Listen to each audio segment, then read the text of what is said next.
7 o'clock, and I'm calling to order a meeting of the advisory committee on Tuesday, February 5th. And the first item on our agenda is to consider the FY20 budget request of the Human Services and Safety Committee, which is number 590. And we have a representative from the committee, Cindy, is it Polastri or Polastri? Polastri. Polastri? Yeah. So come on up. Okay. So do I stand? No, you can sit. Please.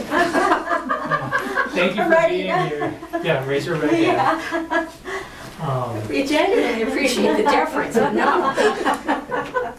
And just so everybody knows, there's a first page where it looks like they don't have a request, but a couple pages after that, it's their request for FY20, which is the same as last year's request, which was $1,000. Okay. So maybe you can just briefly walk us through what's been going on this year and what the plans were for FY20. Okay. So this year, we did well, I guess it was part of last year, but we did a survey, a town survey to find out what interest and needs the town people had.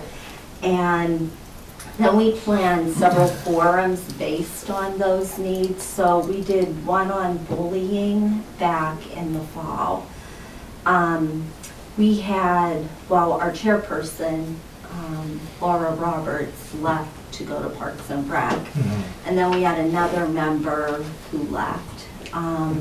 So that left me and Marie, her last name is now out of my mind, and Pat. Yeah. And how do you pronounce her last name? And Pat has had some ill health, so we've had some missed meetings. So we had planned on doing another one online, another forum online, because that was at the top of the list. And then Pat has been working on a resource guide for newcomers to town that she would give to, what is the committee that welcomes people? Oh, there's Bolton Local. Yeah, Bolton Local, yeah. She plans on giving it to them. And then because of all the concerns about coyote, we were thinking about also addressing that. I know they had a confrontation seminar, I think it was last February, before I joined. It might have been a year ago, but it seems like that might have needed to be revisited. And I'm actually going to try to go to Tewksbury tomorrow for, there's a coyote project that in the state and there's a speaker in Tewksbury tomorrow to see if that might be someone who we would want to invite to talk to Bolton and maybe even surrounding towns. So that was what is on our agenda. And then we had talked about trying to get new members. And we really need someone, if we were to continue, who would be willing to be a chairperson, because Pat can't, and that just is not me. Like, I'm a good follower, but I'm not a good leader. And so we would need someone that could step into those shoes. Yeah. And so that would be a question of whether or not we could find somebody that would be interested enough and willing to come on. Yeah. But then when I talked to you, you said you were recommending that we disband and maybe some other committees pick up some of the education. Yeah, so as part of our liaison conversation, just for everybody else, I had asked Cindy whether they were renewing their request for FY20 and whether they would be open to the possibility that, because there's considerable overlap in their mission with what the Board of Health does and what the Council on Aging does and what Parks and Recreation does, if perhaps this committee would not make a request for FY20, they would have the remaining $875 for FY19, and then the $1,000 request would be something that sort of goes back, and we decide what, what if anything to do. And yeah, I know that you had a conversation with Pat about that, but does the committee have an official position about whether that plan makes sense, or?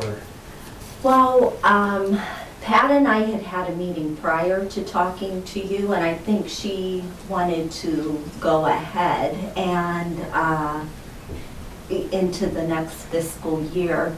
But then I called her the next day and told her, about the recommendation that we consider just letting it go, and she was very disappointed. She felt like there was a lot more that we could still do. But after we talked a while, I think it would take a lot of work to get it up and running again. Like, somebody would have to reach out for new members and be able to get them, number one. And then, like, if we had another Laura Roberts, it probably would go ahead, but I don't know if we would find someone like that or not. Yeah. So then we had talked about just doing what was suggested and continuing on till the end of the fiscal year, and maybe she would proceed with the resource guide and either do the Lime or the Coyote Forum before the end of the year. And then if we wanted to continue anything after that, maybe just start a group that wasn't backed by the town, Yeah, or I think another option is if there's a need for a specific program or educational forum, I don't want to speak out of turn, but I do think there are already other committees and entities within the town that might be an appropriate host for such a thing like that. Okay. And so if somebody has an idea of like, oh, we'd really like to have a forum about Lyme disease, a natural sponsor might be the Parks and Recreation, or it might even be something that like conservation, or who knows, but there's a bunch of different things where you could raise that with them. I don't know, Don, I don't want to put you on the spot, but does that make... That makes sense also. I mean, through the Board of Health, you never know if the Neshoba Alliance has something, especially on something like Lyme disease. I mean, they're in so many communities, and it is a health issue. That would be a reasonable question to ask. Okay. And I think the reason Pat had started this and wanted to continue was she had found that the other committees were not really doing education, like Parks and Rec was managing the land and the parks, but not really doing educational things. And the senior citizen committee was more focused on senior citizens rather than the town population as a whole. Yeah.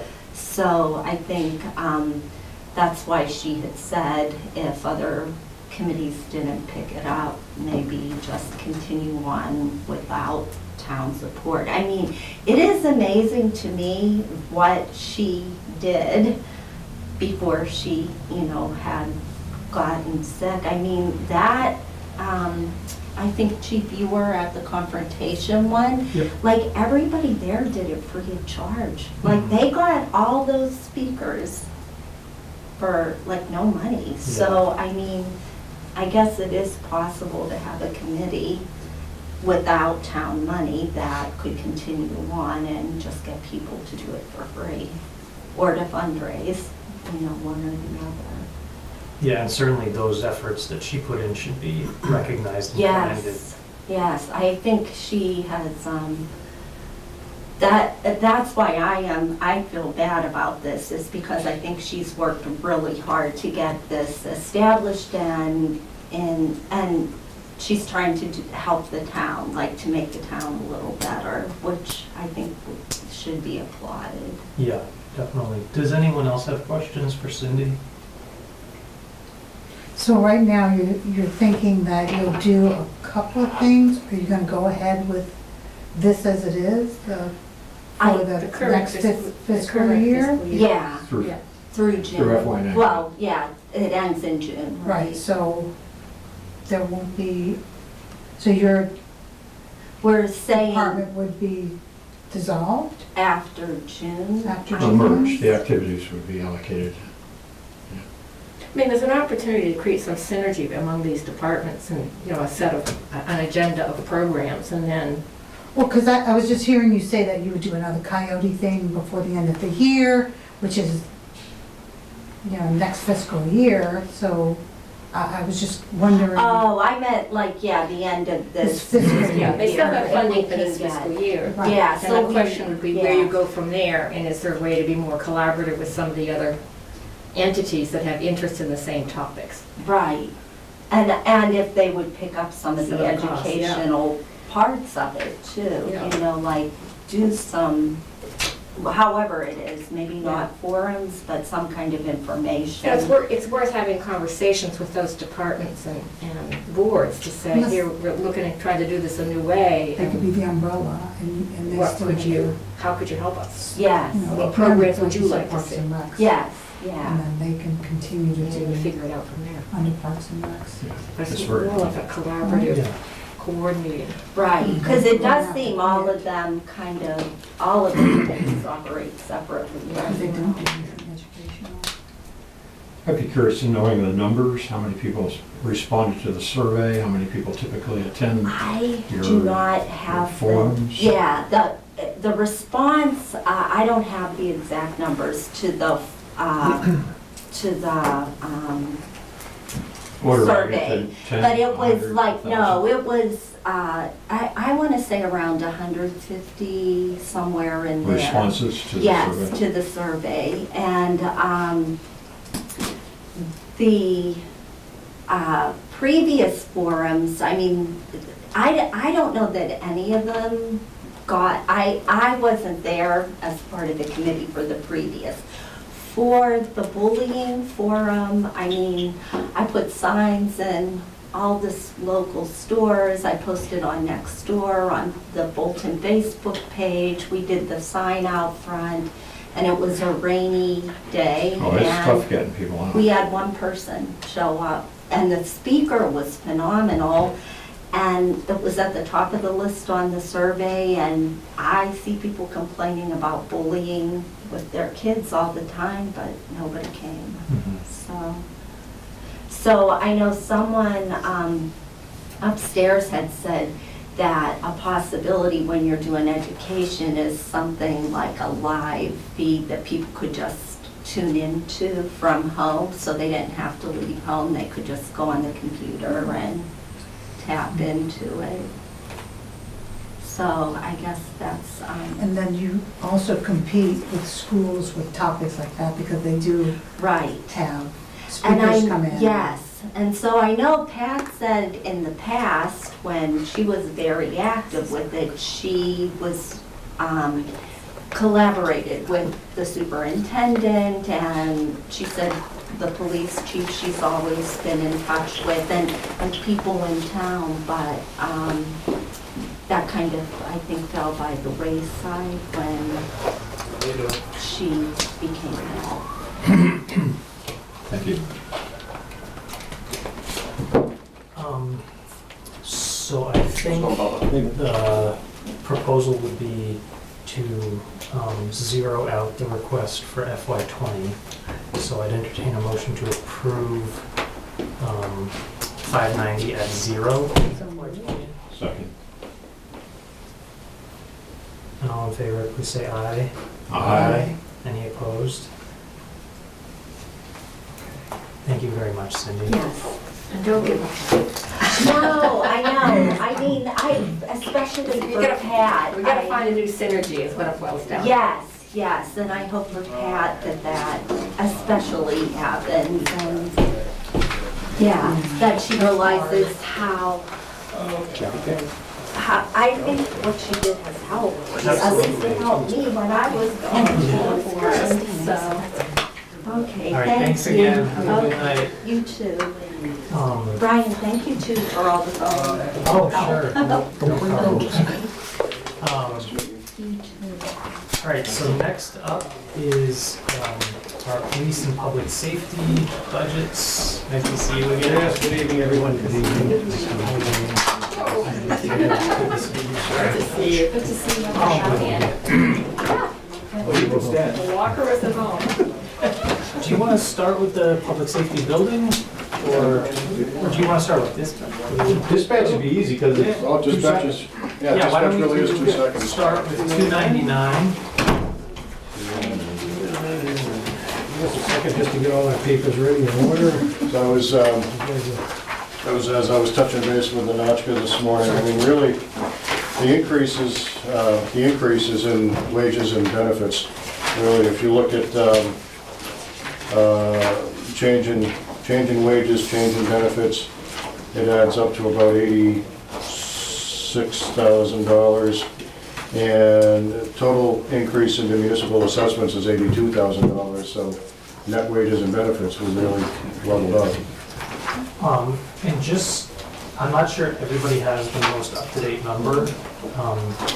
So do you have the most? The assessment would be, pardon me, it is 186,717. 717. And that was from what we had thought would be 175. No, the 175 is this year. Oh, okay. Yeah, it was 200. 2020. Yeah, it was 201, Right. 209. And we brought it down, Okay. So what is it now, Don? 717. 717.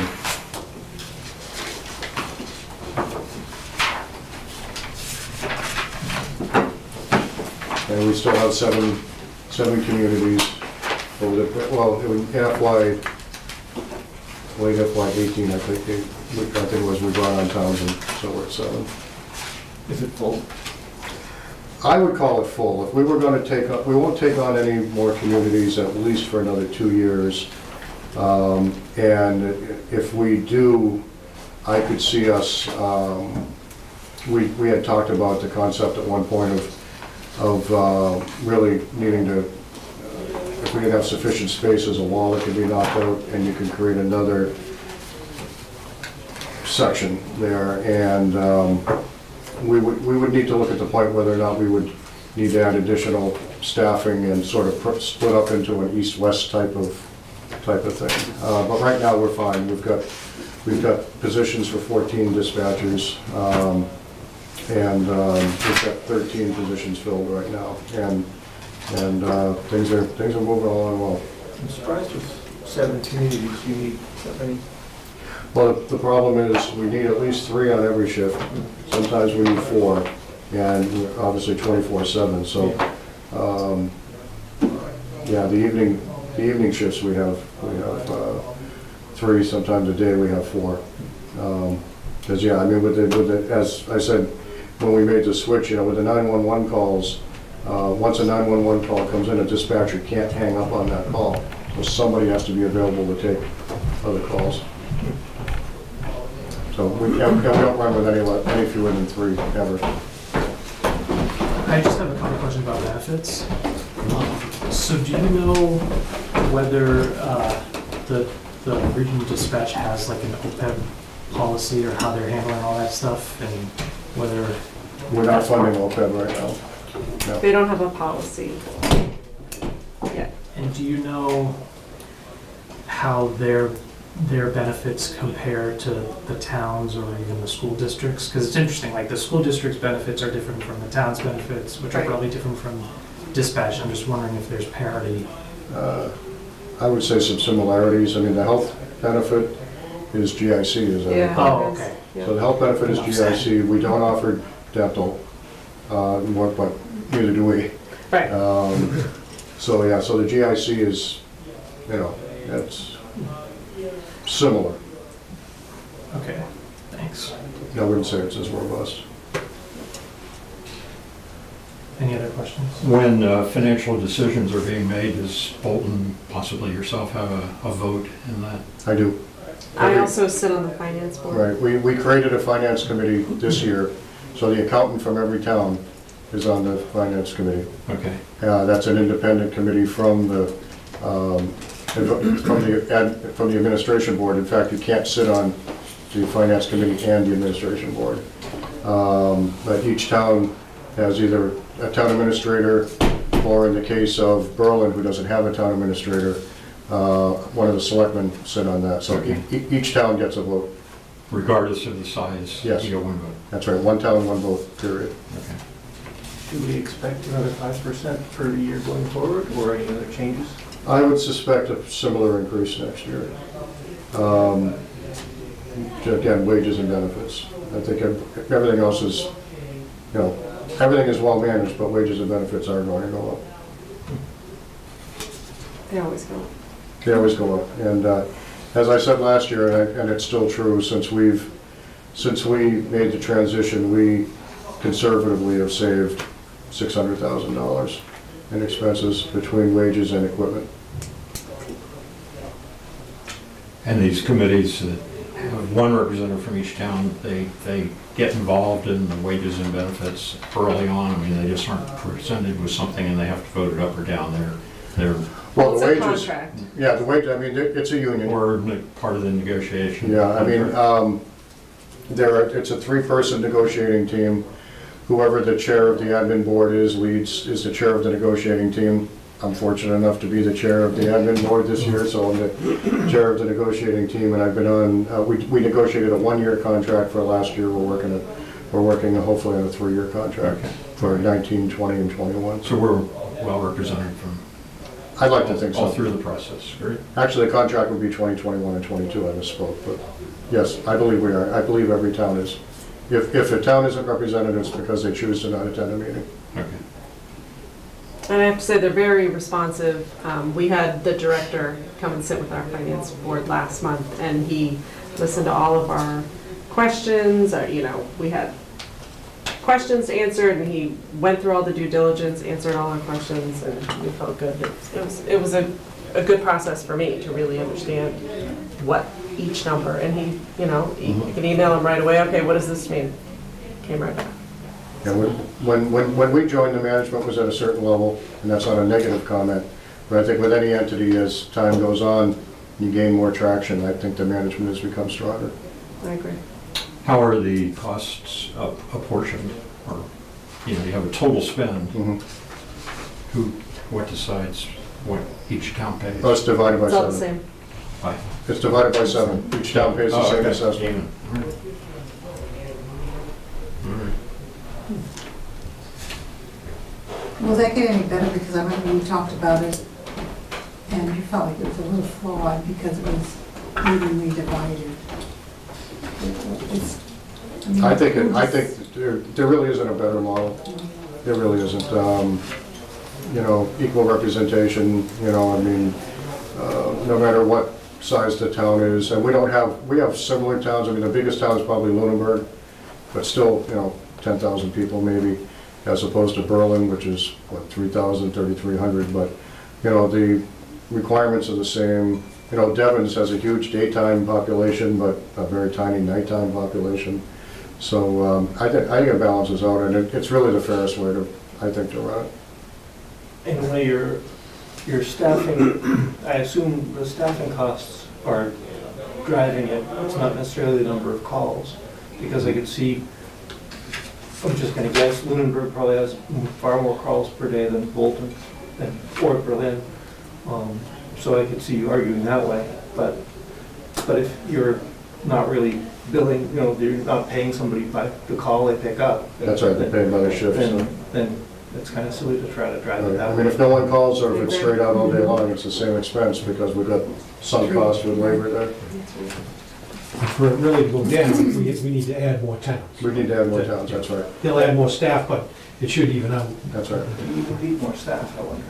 Oh, they would We have more need, towns. if they add another town, they may Yeah. need to add 1 or 2 more people Yeah. to staff that. Mhm. But our portion, now divided by 8, Right. would be a little bit better. I mean, you hit a critical mass, but as I said, we're probably 2 years out before we start looking at adding another town. I may end up eating those words, but right now, that's what I think. Any other questions? All right, so I entertain a motion to approve 299 dispatchers for a total of 186,717. So moved. Second. All in favor, say aye. Aye. Okay. Thank you. You all set, chief, or you gonna watch it back here? or- Well, man, Yeah. it's a tough crowd tonight, maybe. All right, have a good night. I got learning stuff. Thank you. Thank you. So why don't we back up to public safety 200? building? Yeah, 200.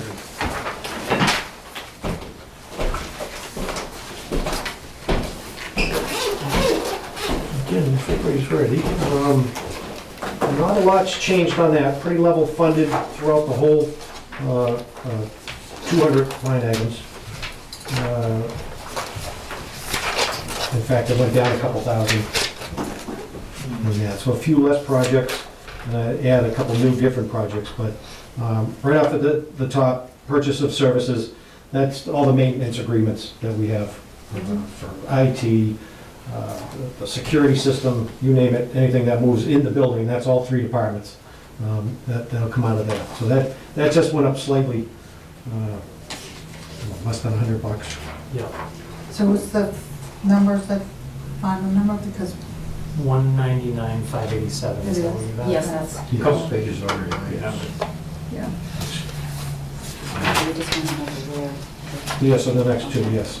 So on heating, if we can go to the next one. That, again, goes up and down as cold and weather. So we were looking at taking some out this year because we actually need a little bit to go into the phones. After everything was submitted, we found out that we have to take back some phone lines from Neshoba, the dispatch. So we're estimating about $3,000. Yeah, So we figured the heating will probably come under by about that much, so if we could transfer, or at least swap, take 3,000 from the 13.5 and put it into the telephone 5340. yeah, so make 5210 10,500 Mhm. and increase 5340 to 12,792. Correct. You got that, accountant? Yes, sir. Where does the 3K go? From the second line, from under Ah, heating. okay. The telephone. So what's driving the move to telephone? When we moved to transition to Devon's for that, they had taken all the phone lines, and we kept a separate PR1, T1 line for us. So what they're saying now is because not all 7 towns are paying for the telephone lines, that they've said they're not gonna pay for our telephone lines anymore. So we have to do a little scrambling and do a little fixing and trying to get it to the best reasonable price we can so that we take over our phone lines, the elevator, the fire alarm, copper lines that we need for fax machines, anything along that line. That's where the increase is gonna come. So we're kind of pushed 7,000 3 years ago off the telephone line. I gotta take back and try to get 3,000 back towards that.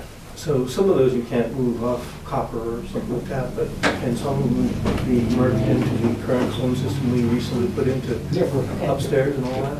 Well, we have, most of our phone system is IP, that's through Devon's. We're talking about copper lines Yeah. in Fulton only that have to be hardwired and Okay. wired just to the public safety building. All right. It's separate from Devon's. In the event that the phone system at Devon's fails, we lose all that function, the phones still have to ring within the building for emergency, response. So, Okay. not the So- 911, Mhm. it's people, business calls, just that type of, has to So continue. these all have to be hardwired. phones. Exactly. Old copper lines handle. There's nothing digital important when it comes to the cell phone lines, so. That's pretty much it. Electric, kept it the same. We're hoping we can turn a few lights off and try to run that down the best we can, but that always seems to stay about constant there. Maintenance, 5240 went down a little bit. Software support, keeping that the same. A lot of AV Pro ambulance stuff that we have to pay for. Yeah. Can you tell me more about the attic radio room and AC and heating unit? Yes, well, we found out over the past 8 years that the AC that's up there right now is not sufficient to cool that area. Now, we've got a battery backup for the building upstairs that's probably, it's huge, it's big, 5 feet tall, 5 feet wide. So that generates a lot of heat, the radios generate a lot of heat, plus the sun on the roof. Yep. So that one standalone unit wasn't doing it. So Harold went out and bought 2 indoor AC units to supplement the one we have now. So the alarm keeps going off, it gets way too hot, those units are not capable. So I asked Joe if he would give me a quote. So he got me a quote to put a bigger and better unit in there. And it came to surprisingly $15,000 to get a better air And conditioning. that replaces the 2 units that were put in the original. Not the original, No. right?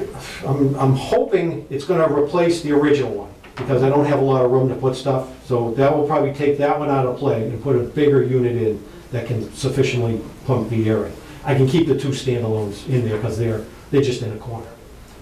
But obviously, it's pretty critical that I don't lose those batteries or the radio system Right. for the internal stuff inside. So I was surprised when I got the quote for $15,000 too. I didn't think it was gonna be that much. It was $5 or $6 grand at my house, and it's a little bit more at for the size they're gonna put in. You might not have space, but could you do 2 separate units so that you have some redundancy in case one fails, you have some time to recover? Once we get the air conditioning people out to look at it, if I can keep the original one and put the other one below it, possibly, there's just not a lot of space. I don't know if anybody's been up in that room. It's very tight. There's wires everywhere, lightning suppression, everything, you name it, it's in there. So there may not be enough room to have both. So I'm anticipating the old one will go and the new one will replace it. But it's always a good point, if we can keep it, keep it. How old is the old one? It's only 8 years old, but from day one, it just wasn't big enough. I don't think they considered how much heat all that equipment generates. So we want to try to jump ahead of that as it gets hotter in there to keep things cool. All right. Trash is always a tough one because we're always under budget on that one, and Waste Management seems to increase their prices very quick. So we went up a little bit on that because we've been overdrawn, I think, on the past few fiscal years. Well, each month it seems to be. It's the environmental charges, which, Nanachka, the trash, waste management. Yes. Yeah, so there's really a lot of those fees we have no control over, so. Telephones we hit, building supplies, obviously, kitchen supplies, Vermont spring water. We buy a lot of water. The fire department needs it for when they have either training or a call. They call it fire relief. You talk with that. Yeah, Fire I remember relief when we water. met, there was no water for him anywhere, remember? He was like looking for a... We were I couldn't find a cup. We're like, okay, you made your point, you need the water. That wasn't planned. Well, case in point was that big structure fire, Oh, yeah. and then Yeah. all the fire That's trucks right. needed Oh, yeah. more water, Yeah, so. 5 yeah. cases of water went right to the fire. Yeah, and plus their backup that they already had too, so, yeah. Never know. True. Diesel fuel and propane, that's the diesel fuel at the station and the propane at the tower for our generator that we put up there. So that's brand new, so we're kind of seeing how things go. It might take another year or two to see if The we can- propane, we're we not can- sure. we can cut back or increase, because they didn't run it much, so it's hard to tell, other than just preventative maintenance. It's run once a week, so the generator runs. Do you have a number on your year-to-date on that? On the run, Would that, or would it make sense On the propane? on this diesel fuel and Oh, I'll propane? tell you. Because we have a history of some, one actually, 3. Just need to find that line item on my I assume sign. that's directly proportional to the power outages in the area, or not dropping all the time, right? no, obviously when the power goes down, Yeah. generator kicks in. Sure. So if we don't have a big storm or a lot of trees falling, So I'm not sure if 1 year is really gonna help you. Probably test it Well, you're right, it's a, We haven't you purchased gotta be a careful bill when this you year only have yet. one real short period of We time. have money Right. aside for the generator, the big generator we have there, that runs once a week on a test. Yeah, that's Right, right. yeah. It's the You're right. propane That's up in diesel the, too, up yeah. in the tower. We're just basing it, we had, I think, a $1,000 budget Yeah. primarily in the beginning. And then the propane and the diesel combined was based upon filling that one tank up the tower. So we've only filled it that one time since Right. we had it, and we haven't had to go back up and fill it Luckily, again. we haven't had to, So- So to date, we haven't even used that line item yet. It's a In this tough thing to year. estimate, Yeah. At this point, Yeah. yeah. It is. There's a- Depends because on you could get a usage. delivery in 1 year, nothing the next year, and then Exactly, another. the same thing with Yeah. the generator. Depends if we have like long outages and the generator is Mhm. backing up the public safety building for continuous days, that's when we Mhm. purchase this. And the last one, 5780, we took that out Yep. 2 years ago, for 199,587. Any other questions about 200?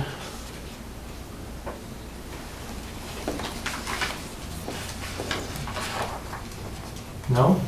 Well, diesel and fuel still looks very precise because it's 2025, not 2000.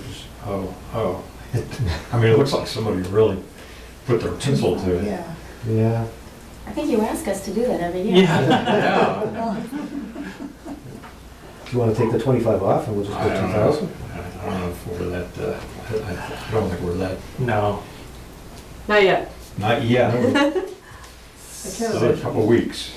I can't imagine these numbers would change all that much if we do end up moving the Board of Selectmen meetings over there, although it will be used more in the, you know, Oh, like electricity and stuff? electricity, heat, I hope, unless we all let them freeze, which maybe is okay. Yeah, I can turn the heat off and we'll turn the lights on, but I think the meeting's short. Just gonna say that. And we appreciate the lower number, 2,000 plus. yeah, It's- 2 meetings a month, it could increase the electricity a little bit. Your total's less than last year. But I didn't budget for the selectmen's meeting. Well, before we get that idea going too far, let's entertain a motion to approve 200 at 199,587. So moved. Second. All in favor, say aye. Aye. I don't think anyone's opposed. All right, great, thank you. And then 210. Now, 210 for wages, there was one increase that I had talked to Don, and I should have had him wait, but he was well in favor that obviously traffic in town is considerably heavier, a lot more in and out. The numbers, I don't have any official numbers, but we're still 22,000 cars going up and down Main Street, pretty much a weekday. So what I had thrown out, and I did this a few years back, was adding an additional officer to staff, so it would be an add to staff. Obviously, when we're doing level funded budgets, we take that into consideration, but I do feel it's a major issue, especially when my officers are busy doing a lot of other things to keep, or prevent them from doing a lot of traffic enforcement. So what I had thrown around, and Maureen, added another person in, was to bring back our traffic safety unit. And pretty much that would be one person added to staff, so a full-time employee, pretty much. So that pretty much is where it drove the numbers up on the wages. Most everything is contractual. We really have no play with stipends or holidays or any of the benefits that they get in the contract. But obviously, there is that one new person that we threw in there. And then as talk goes on, we hear we need to, sharpen our pencil even more. So, I pretty much leave it in your court. It's something that will hopefully decrease accidents, it'll slow people down, it'll help with all this traffic calming that everybody wants to see out there. But there's a price that comes with it. And I think we're well over 50 grand to put on a full-time person. Would we expect any revenue from the tickets someone produces? And additionally, would this person be able to decrease the load on overtime and other fill-in stuff in case, two different things? Yes, you got two different questions. So yes, it would generate some revenue. I don't want to make it a revenue item, because then everybody is going to say, you're just stopping me to make money. We're stopping people to make Main Street, make the streets in Bolton safer. Obviously, we get a percentage back on the tickets that we write, so that would come back to the general fund. And then the second part of that question is, probably no, it will not decrease the overtime. Because I'll decrease overtime by having part-timers take the shifts. What we did for overtime on that person was we didn't backfill any of their shifts for overtime. So that person's really not generating any reason for us to incur any overtime costs. Sure. So he's just straight wages. If he wants to work overtime, he or she could take Open shifts. open shifts when somebody calls in sick and they're not working. Because they could be on a 5 and 2, they could be a 4 and 2. We really didn't throw that out. So that's where we obviously we understand there's budget issues. It's something that if it was a good idea and the money was there and everybody felt it was a good idea, I'd love to see somebody doing traffic a lot more, 40 hours a week, than what we are able to do now. I mean, I leave it to you, of course, but if somebody else is not going to be there on a given day, and you have a choice between bringing somebody in from overtime as a part-timer, or taking someone who's already on the payroll for a hopefully, full-timer salary, which I assume is more than a part-timer salary, I don't know. I don't quite see why you don't just move the person who's kind of in an optional traffic control capacity into a fill-in capacity. We could do that. I don't see, that's not unreasonable to just slide that person into the patrol shift. Yeah. I don't even think we even thought of that, because we were putting that person out to go do traffic enforcement. But that's a very good point. We certainly could see if that person actually decreases our overtime. Like you said, when somebody calls in sick, it doesn't get filled because now that person can take over. So between I'm just throwing it out, between the revenue and the lack of overtime, you might be revenue neutral, or, We might maybe break even at the that's what I point. meant. Right, exactly.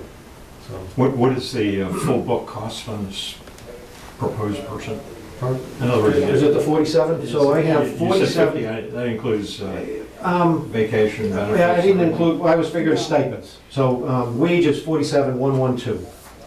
And then obviously That is whatever. their base pay, okay? And then no overtime, no overtime for training, nothing like that. It's just, this person, if they need to go to training, it will be on that shift that they're being paid Okay. for. They're not, we're not backfilling on overtime for this individual being out at And a then- point in time. Do you have a value for benefits that you guys would?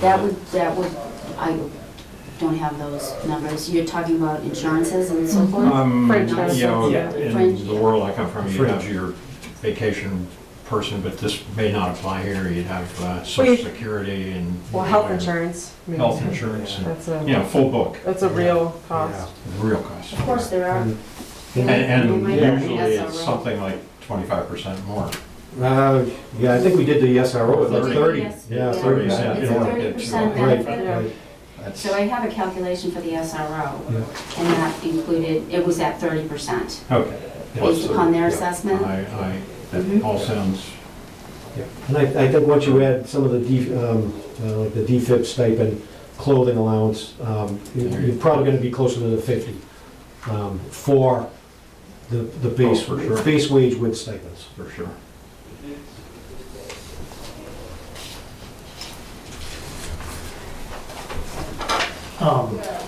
Do other folks have questions about that position? So I don't know whether Don Lowe updated you guys, or you just kind of been hearing, but basically, the way we have been so far handling requests for either increased hours or increased headcount is we've been not voting on those until we get to the end of our cycle, because right now, we're like anywhere between $300,000 and $500,000 in the hole. And so we're gonna have to come up with some sort of solution. And one good thing about waiting till the end is like, it's possible that there are some things we'll be able to say yes to, some things we might not be able to say yes to, but we can't really fairly say yes to one thing now when we haven't said yes to anybody else up until now. So I think for tonight, the way I would like to proceed, and then Nachka, let me know if this makes sense, but I would almost want to do is like carve out that position and try to get us to approve a total budget without that, and then we can always Yeah, that's fine. reconsider that. But just for budgeting purposes, I'd like us to, Well, Elaine's come prepared, so I have a figure without that. The traffic The officer. traffic We officer. went both angles on that one. great. I'm gonna make sure I have the right figure. This one right here, right? Yeah. Correct? You wanna look, this is what they're looking at, this structure.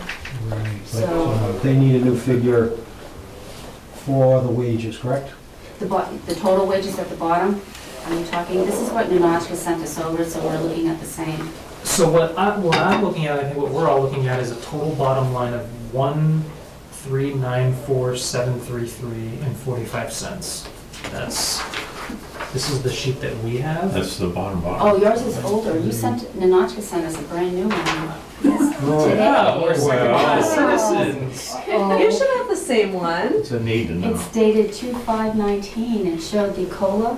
Yeah. The, Let's start with the very top 1227908. number, the salary, then the wages. So yours is way different, I'm so sorry. Oh, no problem. Yeah. Okay.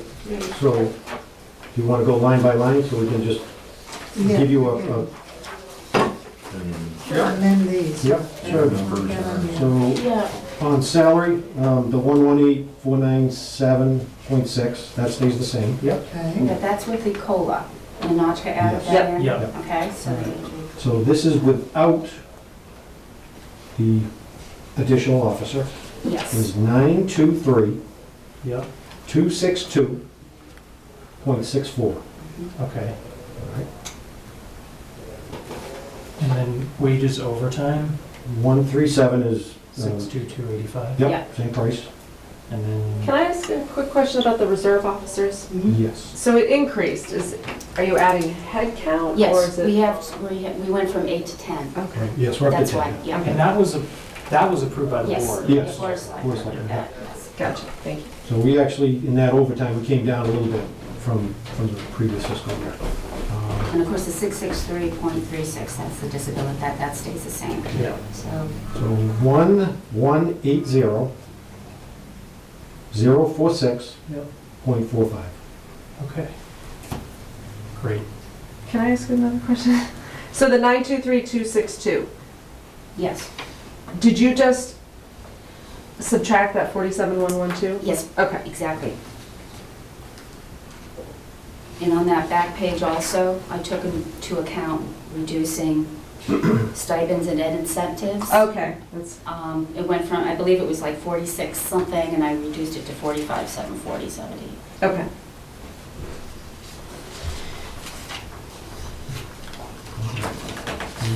We Good to continue? Yes. Okay, so 5,200 purchases of services. Because, I'm sorry, this is why I have my ruler. There's nothing on purchases of services, I see. Right. Hired services, Hired services. yes. Where's your backup sheet? 5201. So we've put 7,000 in because we're using our reserve staff to work into full-time positions. We just sponsored one person, and now we're gonna be sponsoring another person in that, so. I don't have, where's that backup sheet that shows our expenses? I don't know what Oh. that's for. Mark, I think you have. There it is. Yes, That's the okay. one right there. So, yeah, so that's, because we've, Yes, that's the reason it was. yes, the academy cost $3,000. to send somebody to the academy? And this is just for this fiscal year 20. That's what we're asking for. An additional 3,000, Right. so the, So the board, approved 2 people, 2 reserves to be promoted. Yeah, So I'm doing 1 this fiscal year, and next fiscal year, I should have Brian going to an academy. So I'll need 3,000 just to send him to the academy. okay, so then that, our line 5201 should read 7,000. correct. Okay. So that 4 is turning into a 7? Yes.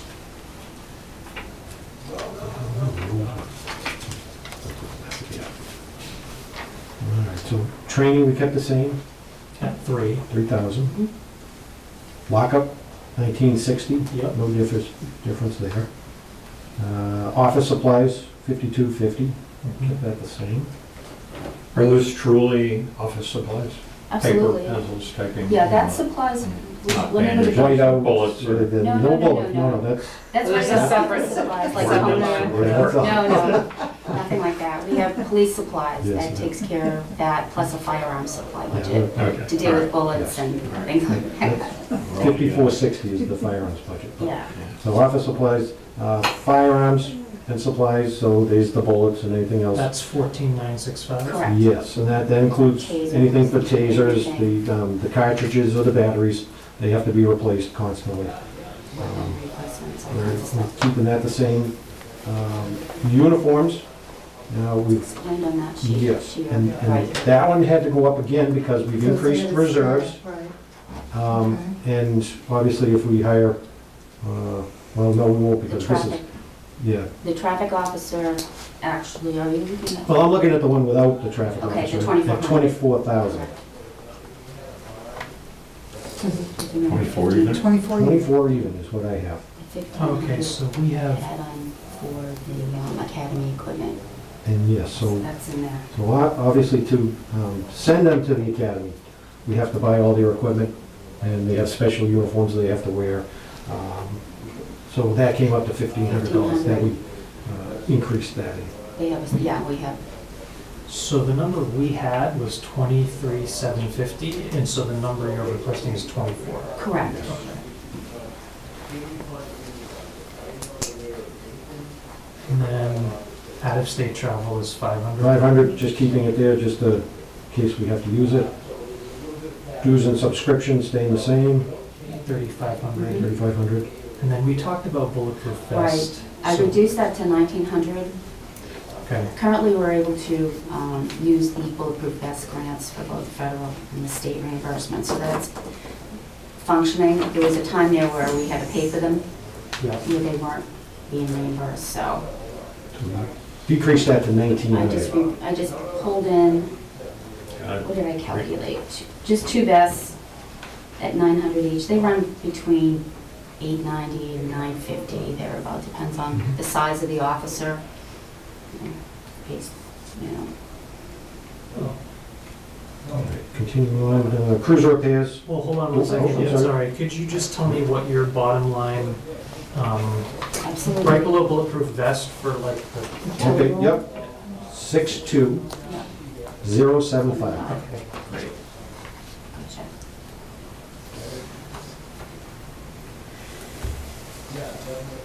All right, go ahead, All sorry. right, so cruiser repairs, gotta keep that at 25,000. That one can go higher, it can go lower, depending on anything happening to the cruisers. Cruiser supplies, we'd like to keep that the same at 7,500. Gas, 14,200. Again, keeping that the same, hoping the prices stay at a reasonable rate. And cruiser tires, 5,000. So that's 51,700. 700, yes. Okay, All right, so 5850, 7,000 for equipment for the cruiser. That stays the same, and then for the cruiser, we had, you know, I know there was some chat at our meeting that for a F-150 pickup truck, it's gonna be about $47,000 to do a pickup truck. And I think Ted mentioned that we were gonna do a test to see how things were going. If we wanna knock it down to an Explorer or a Durango, it's about 4,500 to 5,000 lower to get into one of those vehicles. So if, yes, It could be anywhere from 42 to 43. well, I've got 40,822. Oh, wow. Do we have any experience on the F-150 use by other departments in ice, snow and, northern climes? if you will? Not yet, because it just became pursuit rated. So I don't want to tell you something on a special service vehicle, Yeah. because the police pursuit one has a totally different suspension and braking. Right. I didn't get to drive it in too many calls. All the officers that have, they really like it. A lot more Roman handles well. So it's been going very well. It certainly can wait one more So year. We have one? We have one Okay, I guess on board right now. I'm Yeah, behind, okay. it came in a little later than we expected, but it was just getting it in Yeah. and purchasing it. I think we got it at the beginning of Christmas. January, Yeah. and it came in. So it's been running good. And the back end is having, of course, we have such a good DPW, you probably never Ah. drive on ice. So far, yes, and with all the four-wheel drive, traction control, it's been doing very well. We had a couple storms that we were able to run it in. So, So if I go with the F-150, it's 47,400, or 47,400. yeah, But we obviously can decrease it down to an Explorer or Durango this year, and then revisit for an F-150 next actually year. get a full, I was gonna say, give you the full year. Very Sure, yeah, Very and- helpful yeah, cause, I'll exactly. tell you, we need a rate. so then the new bottom line I got is 1,341,643.45. That's correct. Okay. 1,341,000. 643.45. And the amount you have for the cruiser purchase is? So the total is 47,822. So that's 7,000 for equipment and 40,822 for the cruiser, right? Yes. Yes. So you went with the Explorer. Or the Or Durango. Durango, yes. Figure. And So- then, Does nobody use cars anymore? I'm just curious. I- I'm just curious. I don't know. They do, but I think if you go around to every department, Yeah. they're too small. Yeah. So anybody bigger than me, it's just too small of a vehicle, with all the stuff that we got crammed in there. And I don't think they're that considerably cheaper Right, I to was do gonna say it. maybe So $2,000. It really, it doesn't even make Yeah. sense to do it. I thought that years ago, we made the decision to go away from Dodge products for some reason, at least for cruisers, maybe I was mistaken. We went away from Dodge because they didn't have four-wheel drive, obviously, and there was no SUV available. Durango just came out with a pursuit rated one.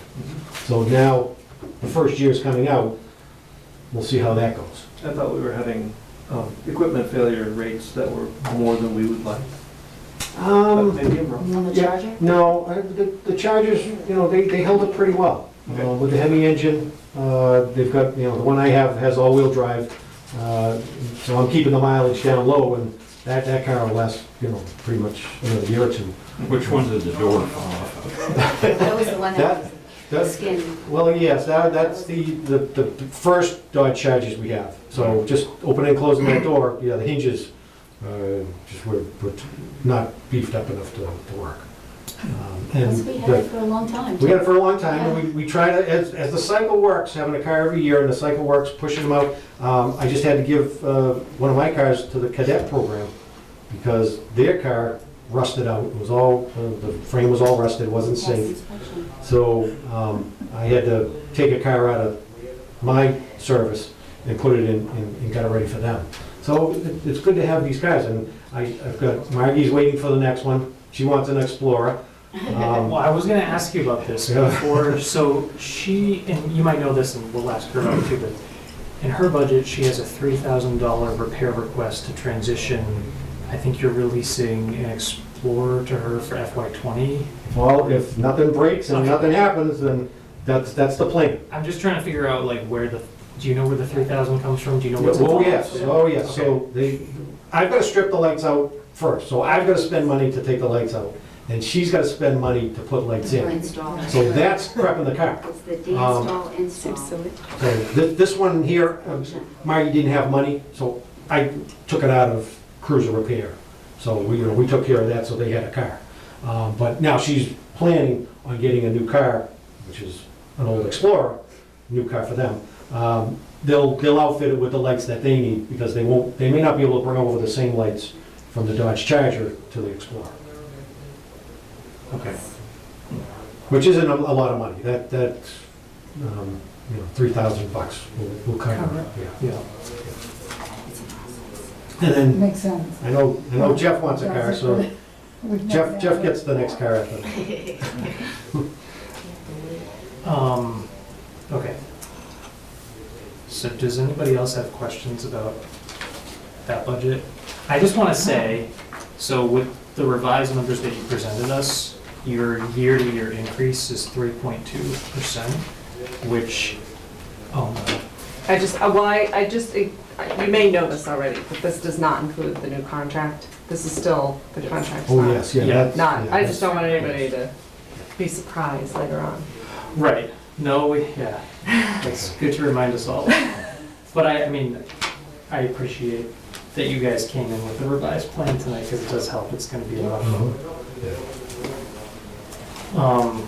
So I would entertain a motion to approve 210 at $1,341,643.45. So moved. And that's Second. without the officer added Right. For until the end, yes. Yeah. You move, Ted? I had moved. I moved Second. in. Okay. All in favor, say aye. Aye. Any opposed? No. Okay, thank you. And then we covered dispatch, so now Yep. we can bring up Chief Legendre to talk about emergency And I'm management. all done. I'm ready to go home. Yes. Thank you, Thank Brian, you, very Lorraine. much. Sorry to keep you so late. Oh, that's all right, it's a pleasure. Hi, everybody. Yeah, nice to see you again. How many years is it for you, Lorraine? How many years here? Yeah. You wanna know? Yeah. 20. Wow, Yeah. congratulations. Wow. Congratulations. She's like, yeah. You might want to put the seat up higher. Call Good night, Lorraine. everybody. Good All night. right, good night. Thank you. Night. How are you, sir? Good. I don't think we met. I'm Connie Jeff, Benjamin. we're- So we're on to number 291, 91. emergency management. So, 5,200, that line item had 3,900 in there for the code red, and that's the all call for the town. You may have gotten one recently when the phone system kind of went haywire. and, Yep. you know, we sent out a message. So it's a handy tool for public safety, even for town hall. I think they've used it a number of times to call on. So that's just a set figure, it's been the same. And our second option that we were looking at, the CERT program, Community Emergency Response Team, we had a good amount of people that were interested, and unfortunately, when we were trying to run the class with the donated money, we didn't get the number of people to run the program. We only got 4 people.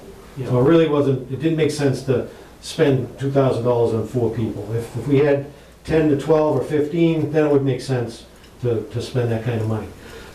So right now, we're still planning on running that class, but we're gonna try to find a better time when maybe more people are available. I have to send mine in. I did converse back and forth. I just got home Saturday, so that's Mhm. why I haven't done it yet, but Okay. that's going in, so. So if we spend that money this fiscal year, I would want to try to keep the CERT, kind of keep rolling so that we add more and more people to it. And that's just people to draw from. If we have a natural emergency or some sort of big emergency that we need a lot of people, volunteers we can call on to come and help. So we threw in instructor wages and supplies. Right. So we were at $6,050 for that. So that brought it up to $9,950 Right. to operate that program at least once per fiscal year. So, do you think there's a chance that you won't actually run the program based on the volunteer funding or the project funding until FY20? There's a very strong possibility, yes. So then this request would be delayed until FY21? Is that? It could be. You know, and again, we thought the response would have been a lot bigger. Right, right. And with only 4 people, like I said, it could have been the Friday nights for 8 weeks in a row that kind of scared people away. Is that like the standard module? Because that is, I mean, I'm wondering if that time commitment is just, I don't know. like- Yes, oh yes, they have to make every class to be certified. And whether you're used or not, it could just be for your own benefit to come out and learn how to stop bleeding, whatever, do light search and rescue. If they go through the training, there's no mandatory or any requirement that they have to come in and do any volunteer work. I see. So obviously, this is just to keep the funding going. Yes, obviously, I can wait till FY20 to use that $2,000 and kind of push this aside and bring it for 2021. Obviously, it's I'm not seeing the big numbers, but I don't want to say no because then I turn around and 20 people show up for the first Yeah. class. Well, I don't want to see what other people think. Well, I don't know if you'd go from 4 to 20 that quick, but I don't know. I mean, it's hard to say, you know, what's going to happen over the next year. I mean, it seems like if there were a history of like a good solid year under your belt where there was a pretty high level of interest, it would be easier for us to justify the town's investment of $6,000 for a future year. But until we have that experience, I think it'd be tough to. So would it be something that if we didn't budget for it, they can come back for it? Well, I think the idea would be is they would just wait Wait. to use the private money in FY20, 2021. and then this would show up on next year's budget. Which is still scary because I know how volunteerism is. When you have that person or those people, you want to utilize them and get them committed. Because once you say, okay, we have to wait a year, then they may start, your numbers dwindle back down. You know, it's a tough one. Yeah. But I get that. And not having our first class to really judge anything, it is hard to predict. You know, whether we'll get that kind of volume that we're looking for to keep running this program. You came most recently from Northborough. Correct. Did they have an active CERT program or no? The most active one in the area is Southborough. Okay. And they're considerably bigger than us. Do you know how many folks they have that have gone through the program?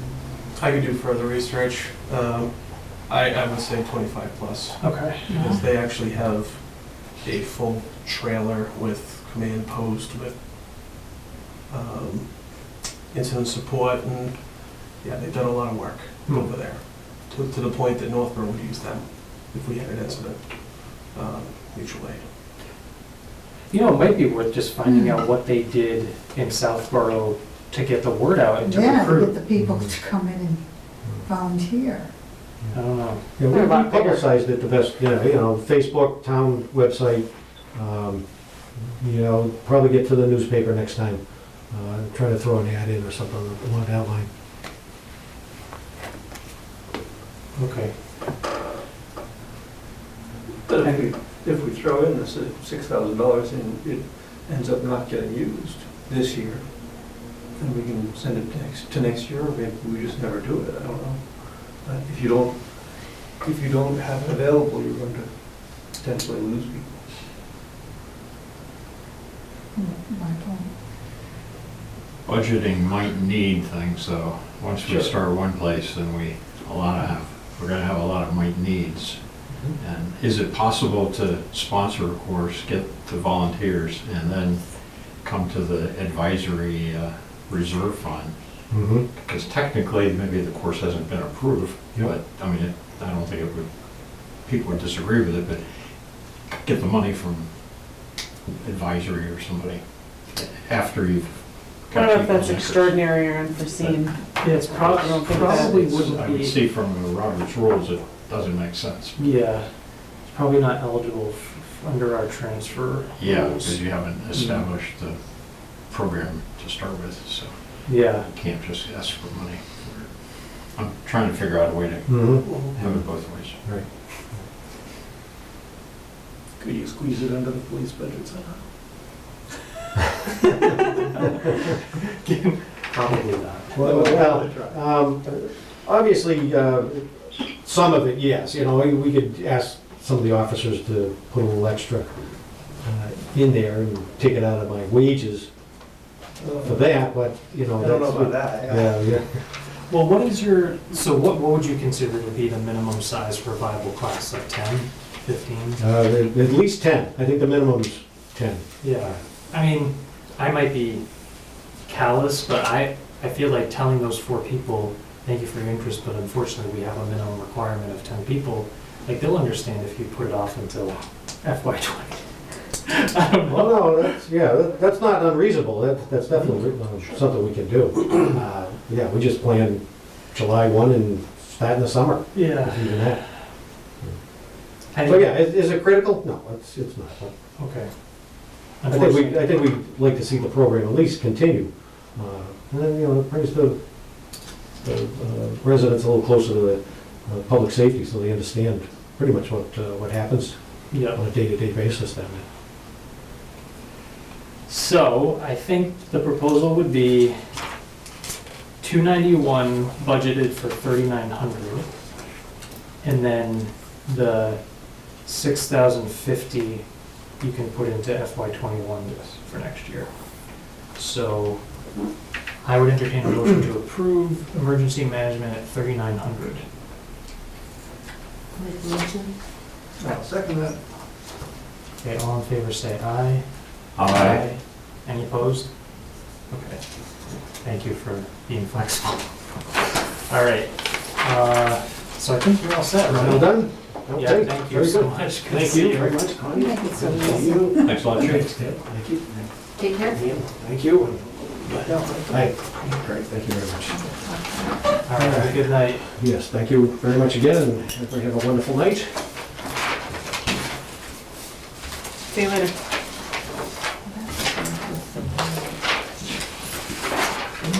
Okay, so now we are on to 220, Fire Department, your inaugural operating budget presentation. Yes. Don't be scared. You don't bite much. So before we get started, the paper that I'm looking at, we have a revised version as of December 10th, 2018, bottom line of 316, 276. Okay. Is that what you? Yeah. December 10th? 12, it's the 11th. I have It's that got the, as of today. Okay. Oh, yeah, that's Special. the, yeah, we're all good. Okay. Okay, so we're all on the same page.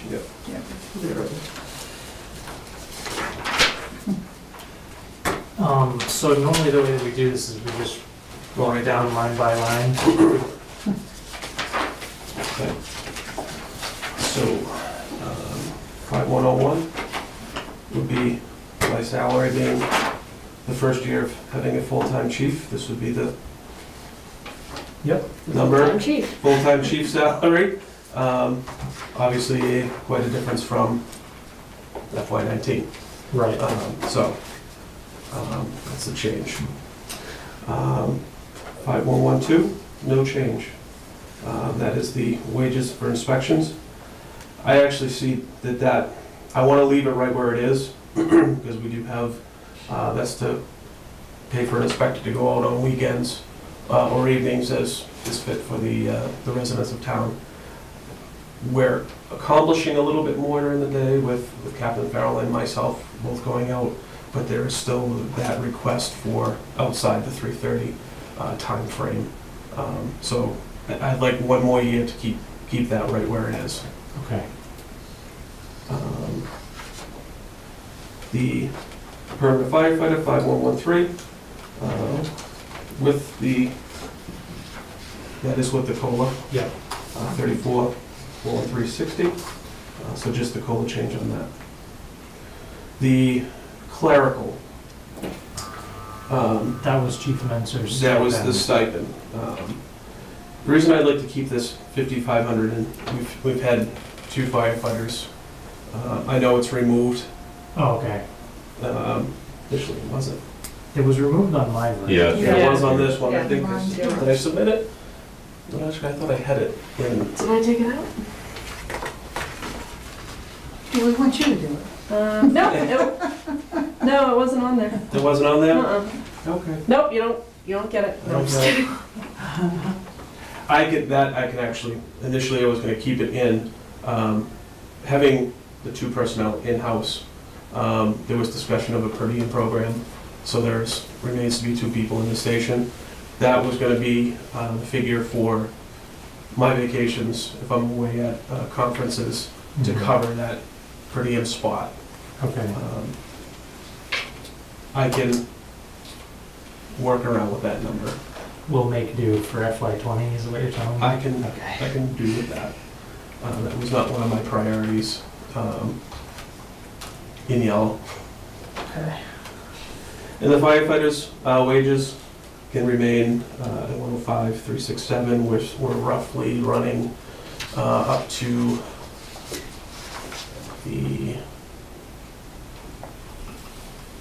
trying to think of the date. I mean, at the end of December, hitting you were 50. like right at 50. Yeah, I was gonna say, I actually have my whiteboard that has up to date all my percentages. I want to say it was 52%, so Okay. we're good. This is a contract year for the call union, so unknown what's gonna happen with that. Purchase of service, 5,200. Was 6,605, requested $7,600. The increase is due to our vendors. So with the purchase of service is our mandated ground ladder testing annually, our SCBA's flow testing, the hose testing is required. I kind of put the requests out with some quotes. Pretty much on average, they've gone up about 5%.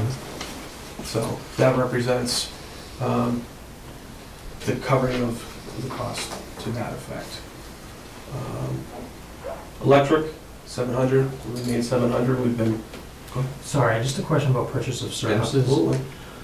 I'm looking at the December expenditure ledger, which shows that your run rate by the end of half of the year, you'd only spent, actually, you'd spent almost all of it.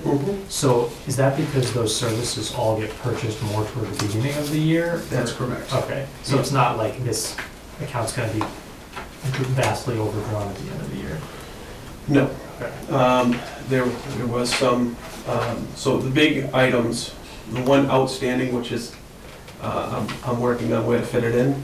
I still have pump testing to Okay. do, which last year took place in May.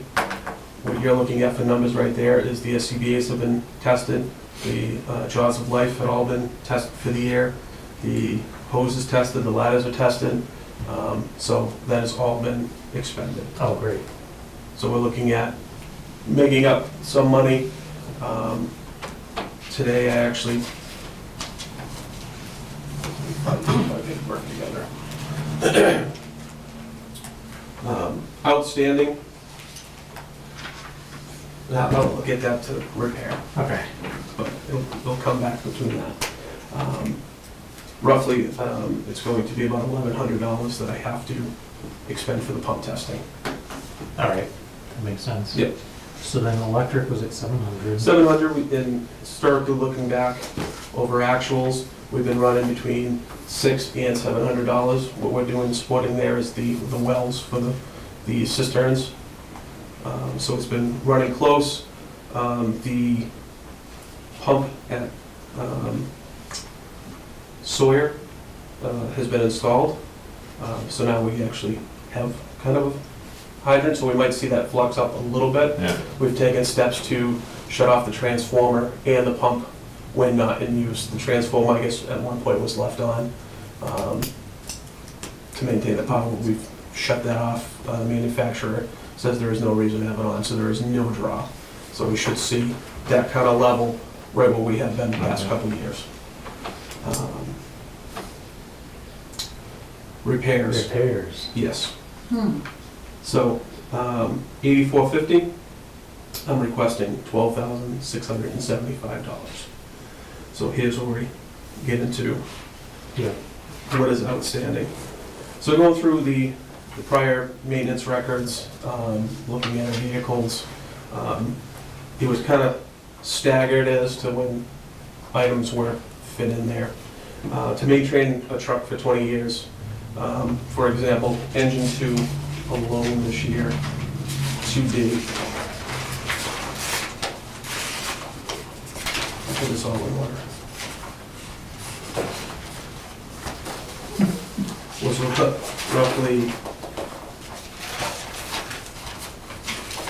$5,400, I believe, of my 8,400. On top of that, it's going to cost me another $2,000. The fuel cell finally let go. I took extra steps of putting a rubberized paint on it and trying to preserve it. The fuel cell actually fell out of the truck earlier this year. That has since been fixed. Now it's preserve it a little bit longer to the shop said to take these steps. We have. Unfortunately, it's starting to leak. To put a new fuel cell in it is going to be between $2,000 and $3,000.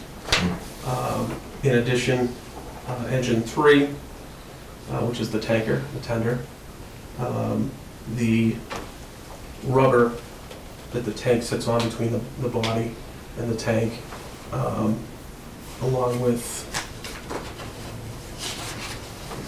lighting. Oh, there it is. My apologies, engine 2 has cost $46,97.46 so far, plus an additional $2,000 to $3,000 is anticipated. With oil changes annually, pump repair, the foam system's gone through. That represents, to maintain the aging fleet, we need the additional funds to make sure we are keeping them as long as we possibly can. And if this maintenance isn't being done, it's going to go into disrepair. That's going to cost a little bit. There was the foam system was leaking for a year or two and ended up costing a significant amount of money to repair. So you're gonna be over, is what I'm hearing. Oh, we are. Yeah, I've had to shift some money within the budget to cover our costs. So you anticipate this kind of thing again next year? I do. I'm looking at, and I had broke it down to each piece of apparatus on average is $674 a year for its oil change.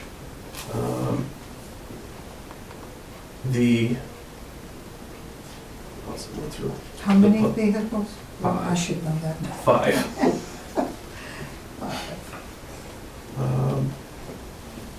The pump testing, which is in here, inspection stickers. I have solicited a quote today from 4 vendors, just to kind of keep our current vendors honest. Good. Went through and requested stickers and oil change prices to try to manage that into FY19. So I've sent it to McPhee Newton in Northborough, Tri-State in Shrewsbury, 495 Truck in Marlboro, and Ricky's our current vendor. Mhm. So sent that off this afternoon to kind of lower our costs there, and hopefully that will do it. and we'll see what they come back with. So it'll lower everything. To date, I currently just am left with oil changes, stickers, engine 3 repair, engine 2 repair, and the pump testing, $10,660 left for the year. So I'm trying to get creative within my numbers. Yeah. Brought on the, let's see who can give me the best quote, see if we can lower that 674 to 600 per vehicle and save a little money Yeah. within there.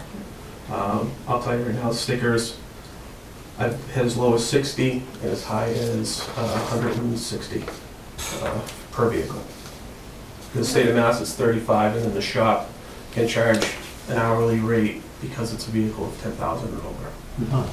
So, in the past, was everything done quite the same? Or, I know you said they staggered it, so maybe some things got left off, maybe got worse, which cost more the next In the long year. run. So in the long run, so what you're trying to do is keep up with the fleet. I'm trying to keep up with the fleet, that the oils are changed, that everything's lubricated, trying to catch any leaks.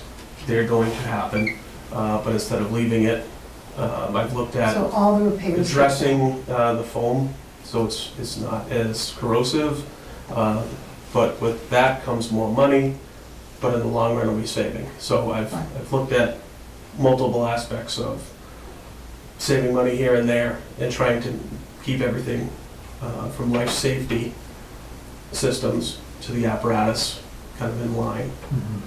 To do that appropriately, I felt that an increase to 12,675 will keep us right there with all the oil changes. Obviously, a little change if I get somebody to come back. I went off the numbers that we had for oil changes by soliciting these quotes. Did that number drop?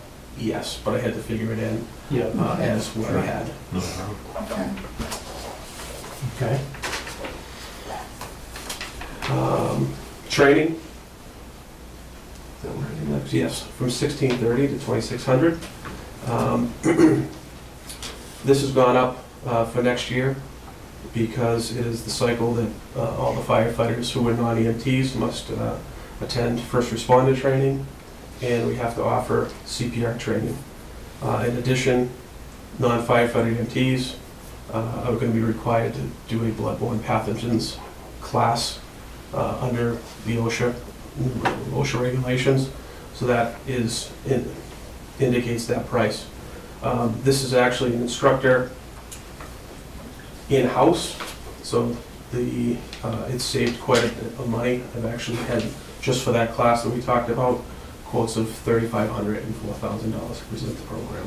When you mentioned a cycle, how many, is Every that 2 4 years. years? Oh, it's 2 years. Because I'm just wondering, Why the difference? Looking at the run rate, the actually, actuals from prior years, like why? $1,000 more almost. Yeah. Wow. So from FY 18, that's $608. Yeah, It's, so, yes, and, I mean, FY 16 looks closer, but you did get quotes for the training? I did. See, and the in-house vendors the best. Yes. Yeah, and that was based on his current pay rate times the hours he's there, plus 4 hours of prep time for the CPR and the 20-hour class. So giving him 4 hours, and then his cost for the cards, which he has no control over, that represents that number. Okay.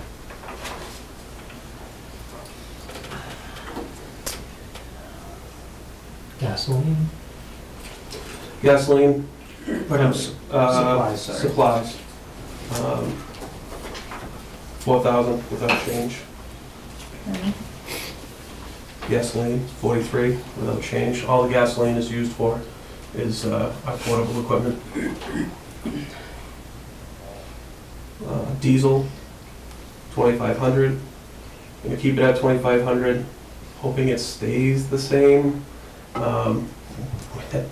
We're already at, I believe it's at 68% we've used for that line item. Mhm. I've looked around vendors. I have to do a little more research with Chief Nelson as to what our townwide contract is with the current vendor. I've found some others that are a little cheaper, but I have to do a little more research before I speak on that. Okay. Automotive, 2,000. Supplies for that, for all the vehicles. Unchanged. Uniforms, 8,200 to 13,026. What that number represents is this year I applied for the Assistance to Firefighter Grant, the AFG grant, for a full second set of turnout equipment, protective equipment for our firefighters. Currently, they have one set. We have a fire. We're down firefighters until that gear is cleaned. Right. Our 5% to that grant represents the difference between 8,200 and 13,026. So you've applied, do you know when you'll find out? July, late June, July. Okay, so, Yes, I had to bury it in there. yep, Without knowing, because they start late June sometimes and release through August. And sometimes they'll start in July and end in September. I know you met with Ted and Craig, and I think you guys talked about this a bit. I'm just wondering if you could just say a little bit more about the value of having a full second set. Absolutely. Besides just like allowing a person to like get into a new set if the other one is, I guess you have it in a washing machine right now, or what's the? So currently, when a gear returns from an incident, be it a MVA, a fire, whatever they could be an exposure to, if it's in the gear, it needs to be washed and laundered before it's put back. We're finding through much research, the cancer rates are very high. So we've begun a program where we gross decon at the scene. It comes back, gets separated, cleaned. That is an extractor back at the station. We can do one set at a time. It goes in the extractor, then it goes to the dryer. So during that whole downtime of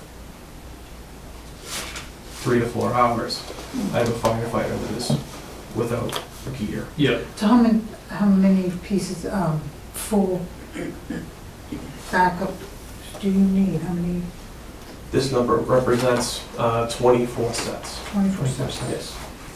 And that is every 24 sets? They're per person, right? one per person. And they have a 10-year life, and what we have now even has, some of them, we're well into the 10 years, so it isn't. Do we ever have 24 Totally. firefighters on a fire? Yes, we do. Okay. That was a good answer. Of the I don't know. I'm just- 25 on the roster, 24 showed up to the fire on Oh, the big- 15th. Yeah. So we have an active department, yes. On average, we're looking at numbers of 11 going to most responses.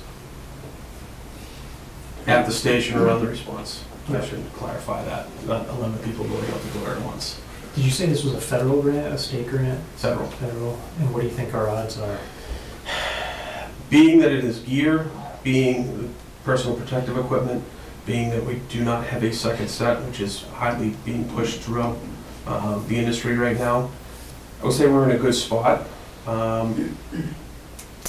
Some of the gear is 13 years, we're over. Every year there's built in to have 2 sets in that 8,200. My hope is if we get the second set, it's going to make it easier with that built in to start recycling, not recycling, but add and Replace cycling. and doing, yeah. Correct, so everybody will have everything under 10 years. Yeah. This is included, we don't have a personal bailout system in our current gear, so if a firefighter's trapped on the second floor, there's no way to, besides jumping out the window. So this gear includes an integrated harness that would be in the gear to allow the firefighter to bail out. And it takes 3 to 4 hours to clean one of them? By the time you wash it, And dry it. then put it in the dryer, and then inspected and then put back together, we're looking at a 3 to 4 hour process. And we're very fortunate that the members are in and out at an incident, and they don't care whose gear it is, they'll just throw the next set in, and try to Keep it good. keep it going. After the last fire, that washer was going for probably 3 days straight. Had to, yeah. But this would allow for proper decontamination, so there is not that guess of, I'm gonna wait a week, or I'm gonna wait 4 or 5 days to do my gear, because that's when they're in line. They can switch over, and then we can take our time and wash the gear and make sure it's decontaminated. Okay. Dues and memberships. Dues and memberships, $13.45.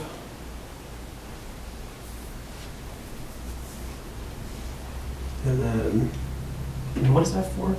that would be for our District 8, we're part of District Fire 8.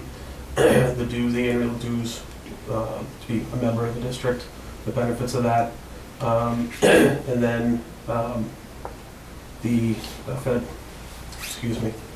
Fire Chiefs of Massachusetts membership is built into that as well. Okay. And that has been done. That's not just me, that's been there for Chief Minster prior to me. Water holes. If Jack Holbrook was here, he would correct this and it would say fire ponds. It drives him nuts when it says water holes. So fire ponds, water holes, $20,000. I can change that. I have the technology. Jack would very much appreciate it, because he corrected me. Fire first. ponds? Fire ponds. I'll change that. This year, for the project, we did put, not the Sawyer, Emerson pump in. That job was about $8,000 to get that up and going. We've cleaned up a couple of the cisterns throughout the town that had short necks on them, so they've been covered with snow. We've raised them. We do have some funds available in there. I had Mr. Holbrook, retired deputy chief in town, who knows these like the back of his hand, kind of drive around town, see if there was any projects. We have. Well, Chief Menser had a list of all the fire ponds, and he had prioritized them. I don't know where you are, or where he was on that list, how many more, how, I don't think there's what going to was be done. an end to the story. This is going to be a constant maintenance as erosion, as time settles, the leaves, everything going into them, they need to be vacked, cleaned to make them a viable source. So it's never going to be an Put end. some kind of, is it the pumps in each one, or some kind of? The dry piping? hydrant.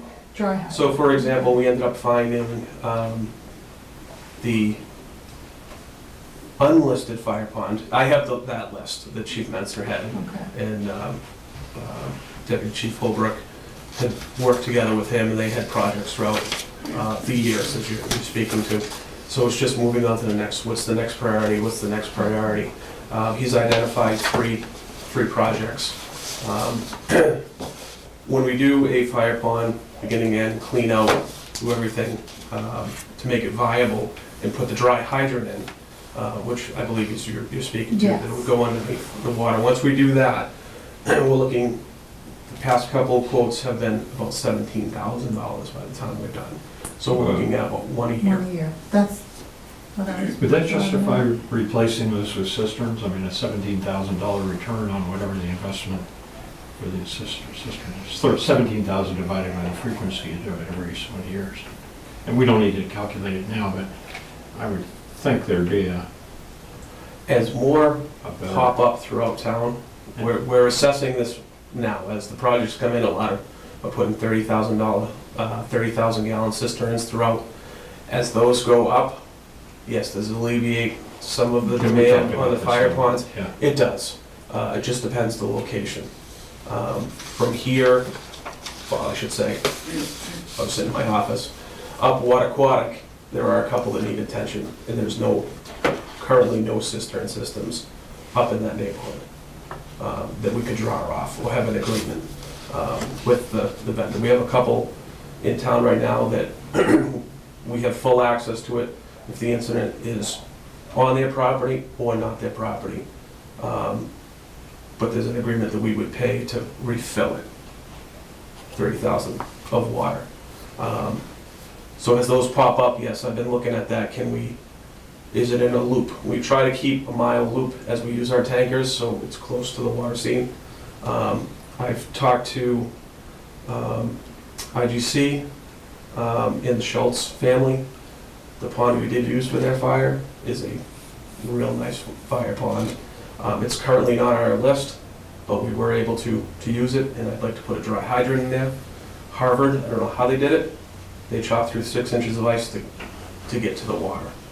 So if we had that dry hydrant there, You wouldn't have to there is do no that. need to chop through the ice. But then every year you still have to clean the ponds out and, With those for a great number of years, all we have to do is back flush it. Back So when we flush. go out with our apparatus to do pump training, we back flush it to make sure the leaves, sticks, everything's removed from that area. So when we then create vacuum, we'll have a good stream. So, yeah, this is not an every year. We're picking one priority based on what's around it, cisterns, houses, industry, the priority. Another one we have coming up, what we're talking about is the Bolton Bean will be putting in a fire pond in lieu of a sprinkler system. So we're gonna get another one there. About how many do we have? 20 something. I don't know. If we include all cisterns, all fire ponds, we're probably about 38.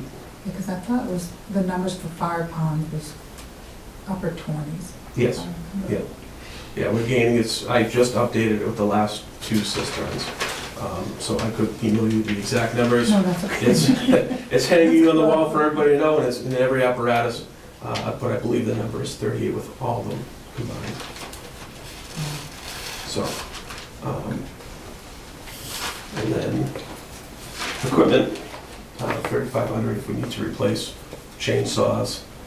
We have a couple aging chainsaws that need to be replaced. A couple tools were broken during the incident, so that's what that line item, and I think we can get by with 3,500. Okay. All right. Any other questions? Have a nice deep breath. Okay, so the bottom line total I have is 316,276. That is correct. I'd entertain a motion to approve. So moved. I second. All in favor, say aye. Aye. Any opposed? No. Thank you very much. Thank you.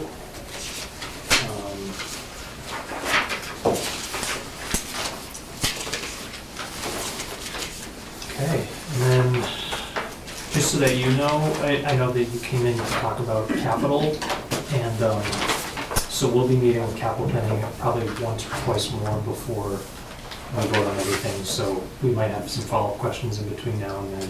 I have submitted after our meeting with Capital, I've submitted some new updated stuff, and the prices have gone down more.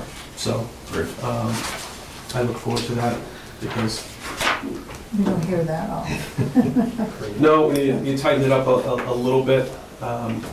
It was fun with the heavier vehicle. It was a little cheaper to go with the Dodge instead of a Chevy, but when you get into the 2500 series, it was actually cheaper to go Chevy versus Dodge. So I played around with those and revised them the next day, and so sent them to Nashka, so she has them as well. Great. So, All right, well, thanks so much. Have a thank good you very night. much. you. Have a good night. Thank you. Nice to meet Nice you. to meet you. Take care. Good to see you again. Thank you. Good to see you. Bye. Nice to meet you. How you doing? How are you? So now we're on to number 231, and before we get started, I just want to make sure we're all working off of the same basic bottom line, I have 191,530. Yep. Okay. 31? Wait, what? 191,530. I have 192,206. Uh-oh. Ooh, boo. Oh, because yours says you put the COLA in. Is that? Wages, we have 60,000. Yeah, that's the COLA. Yeah, we went 21,910 at the top there for the total. Where is our spare copy? So I have 192,206. 192,206. Okay. I'm guessing that's just Dave. Sure, you don't need it.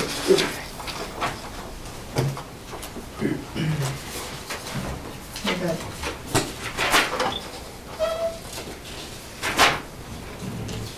Yeah, like it says. It's 700 somewhere, just about. We can go through it individually Yeah. and see where. Yeah.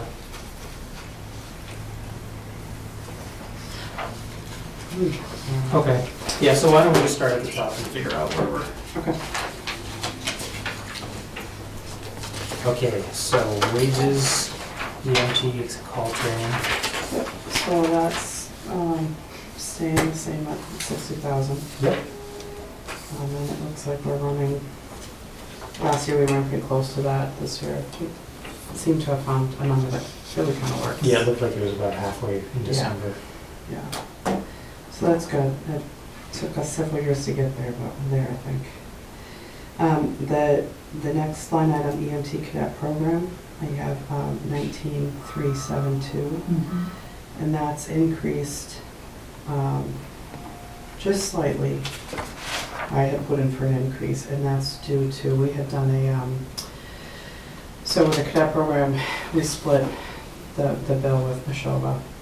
Neshoba had asked us to start paying all wages out of Bolton, minus their liaison on the school side, just for tax purposes. So to pay it out of our portion, we were $700 short.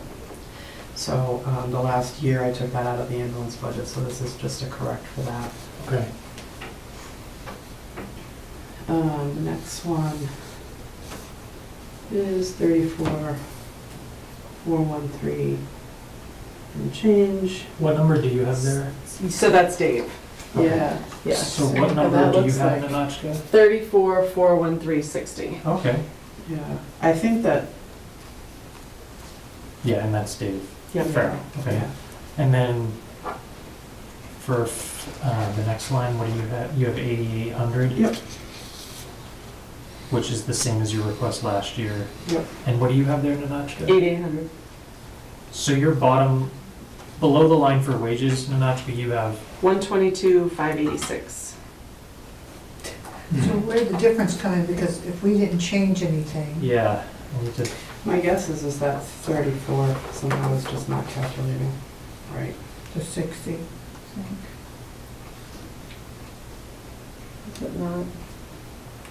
Is the cell wrong? yeah, when I add up these numbers, it's 122, 585, That's what's 60. on. So for some reason, all right. 122, what's that? Isn't that what I just said? 122,586? Yeah, no, Yeah, the yeah, issue yeah. is these numbers add to that, but the number we have is 121. Like, for some reason on this copy, it didn't add appropriately. That's scary.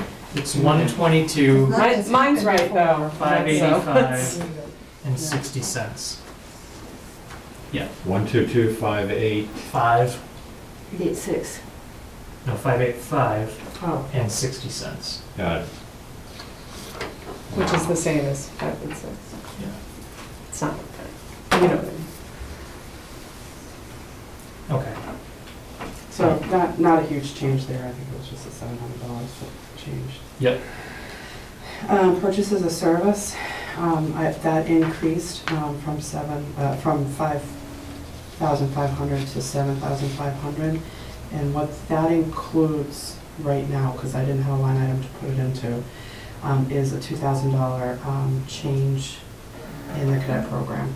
So in order to run the cadet class, we have to either be an established accredited training institution ourselves, or we have to contract with an ATI. It's very labor intensive to be an ATI ourselves, so we're contracting with Patriot. We've done this for the last couple of years, but they also have found that it's very labor intensive, so this past year they've increased their budget. So I put it in purchase as a service because last year we took the cadet line item and we moved it up to the salaries, so we didn't have a non-salary line item. Yep. Remember I that? see what you're So, saying. right, yeah, so I put it in purchase as a service. I don't know if we want to put the. So it's to get certified, for you guys to be certified? It's, no, it's, the- it's a purchase of service, we're contracted with Patriot. Yeah, and I think it's- that's an Yeah. appropriate line. It just doesn't give you a tight little number with the cadet program as to how much it costs, not little number, but you know what I mean, package number, but I'm okay with that, doesn't bother me. Could you remind me what the other purchase of services are, though, included? Yeah, that- so, that number? in there, things like, paying the state for our licensure, for the ambulance, our CMed dues, so we have to pay per call that we go through for them. We have, I'm also part of the Fire Chiefs Association, so that kind of stuff is in there. And how much is actually for Patriot? Is it only It's 2,000 or it's? 2,000, yeah.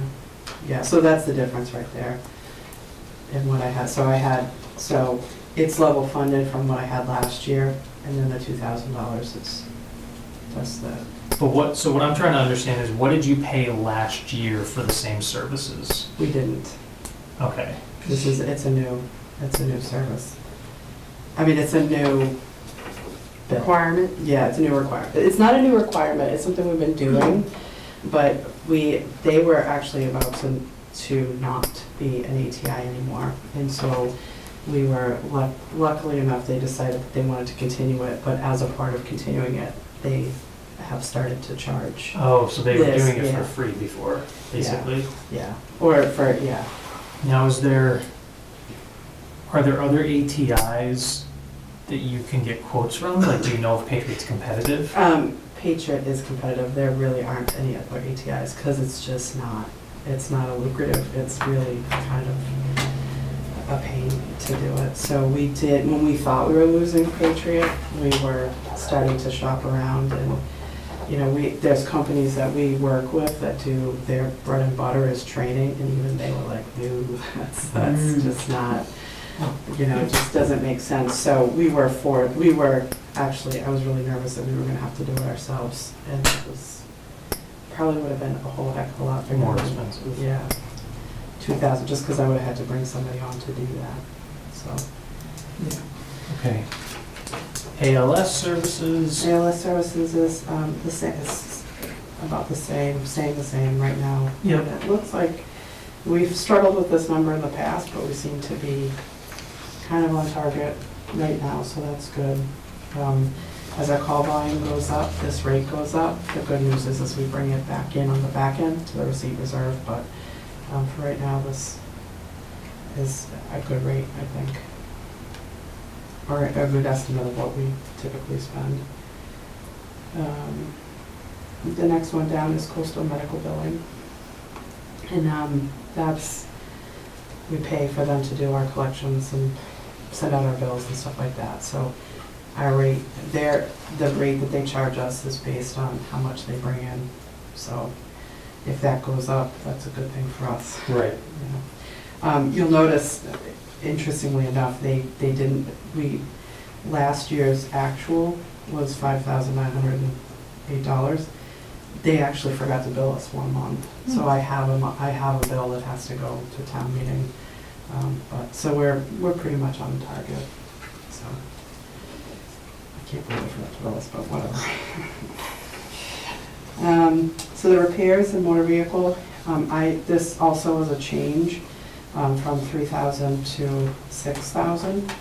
And the reason I did that is we are due to replace the cadet car next year. We know that we've been working with Bumper to get the next SUV that's coming out of their line.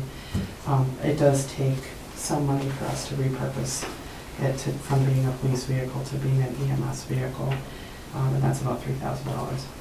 So that's a one-time thing Right. next year. Did I not hear from the police chief that was already done once this year? It was. Okay. Yeah, so we, our car this year, we sent it to get the snow tires put on, and they put it up on the lift, and they said, nobody should drive this ever again. So, it literally was like taken out of service right then and there. He was able to repurpose the car that was due to go to the fire chief, and that we would, take that next year, and that could go to the fire chief, as whatever they're doing with it, but so that was kind of a last minute thing. We did discuss whether or not we should just go ahead and do the SUV that we were counting on for next year, early, and we decided that just wasn't, with their rotation, it just wasn't gonna work, so. I guess my question is, since you just got one that I assume is new to you, is there enough life in it to get this off another? There's like 1 year left in it. It really, this one is just a step better than what we had. So, it really does need to be replaced next year. Just as a note, I know, Ted, when we were talking with Joe, there was a discussion around a vehicle for him, and I was thinking of getting something from Bumpers, from the chief's inventory. And the way things are going, I'm not sure that's a realistic Well, expectation. what I remember that they were after Marty getting, so he was gonna have to wait till the 22, is what I remember. Right, so, but he did have something in his budget to get himself one, and the inventory in the police department may not be sufficient to get him something this year, because we were looking at it as an alternative, just a note. Nothing to add to that. Oh, okay. I mean, everybody's looking for one of the chief's cars, and the fact is, they are finite. Right, Yeah, because remember we talked about they need one for town hall, a town car, and we're trying to see if one of the trucks or the. Yeah. No, because it's I think it's like rated something differently. moving walnut shells, I'm not sure there's Yeah, enough cars and under the- those walnut The shells. succession was you, and then the chief, and then possibly town hall, but that's too far up in the Yeah, future. but we just thought I'd just Yeah.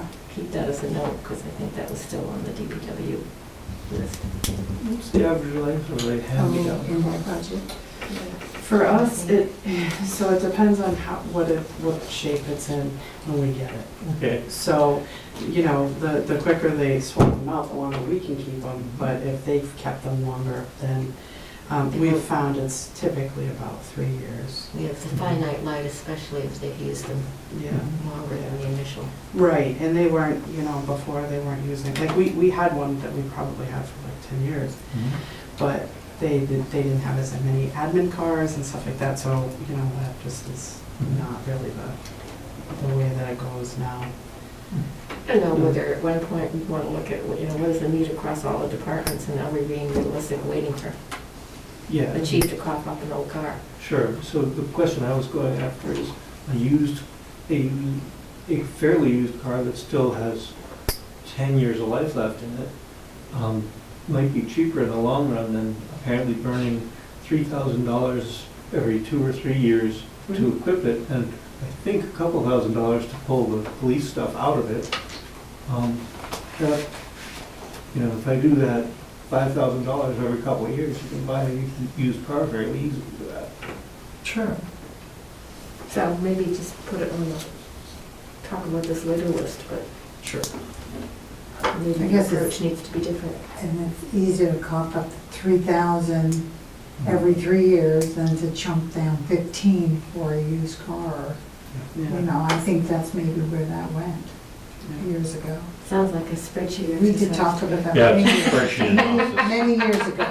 And Yeah. green communities, they, I think they have an exception for EMTs because it's very few miles, but Yeah. they do have you dare not hand me down a Crown Vic. I know that. Put the kibosh I on think that. we've got a few of those in our system. But anyway, just we have to be careful. Yeah, but it might be worth looking at. Abide by it, or you know. endanger our granting and all that. But valid point. Yeah, look at all the cases. My mother would say penny wise, pound foolish. Mhm. Well, we'll take whatever, but obviously needs to, so that's why I made that change. And incidentally, the last car that we did, we actually had a donation that came in at the same time that was earmarked for the cadet program, so it was outfitted with a donation, Mhm. so that was nice. Yeah, well, Yeah, so, all right, let's see next. Training stayed the same at 6,000. Office supplies the same at 500. And that's literally office supplies, like. just a quick question about training.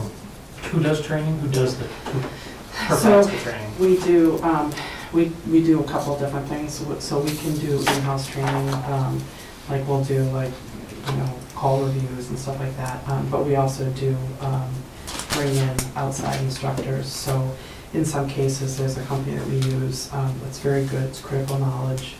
And they come in and they bring in outside instructors.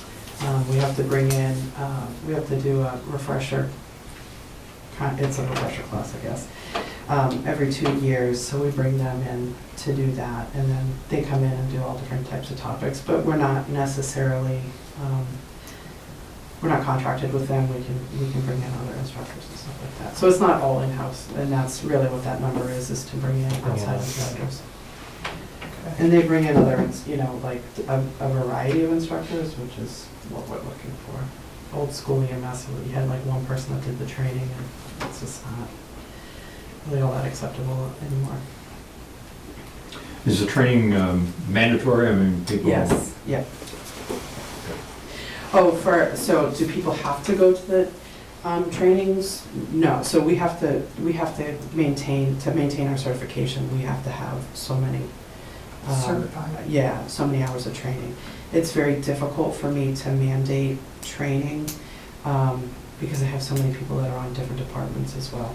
So, you know, you can only go to one class. You can't get, you know, if I go to the same class 5 times, I still only get, you know. One credit for the one right, class. Right, yeah.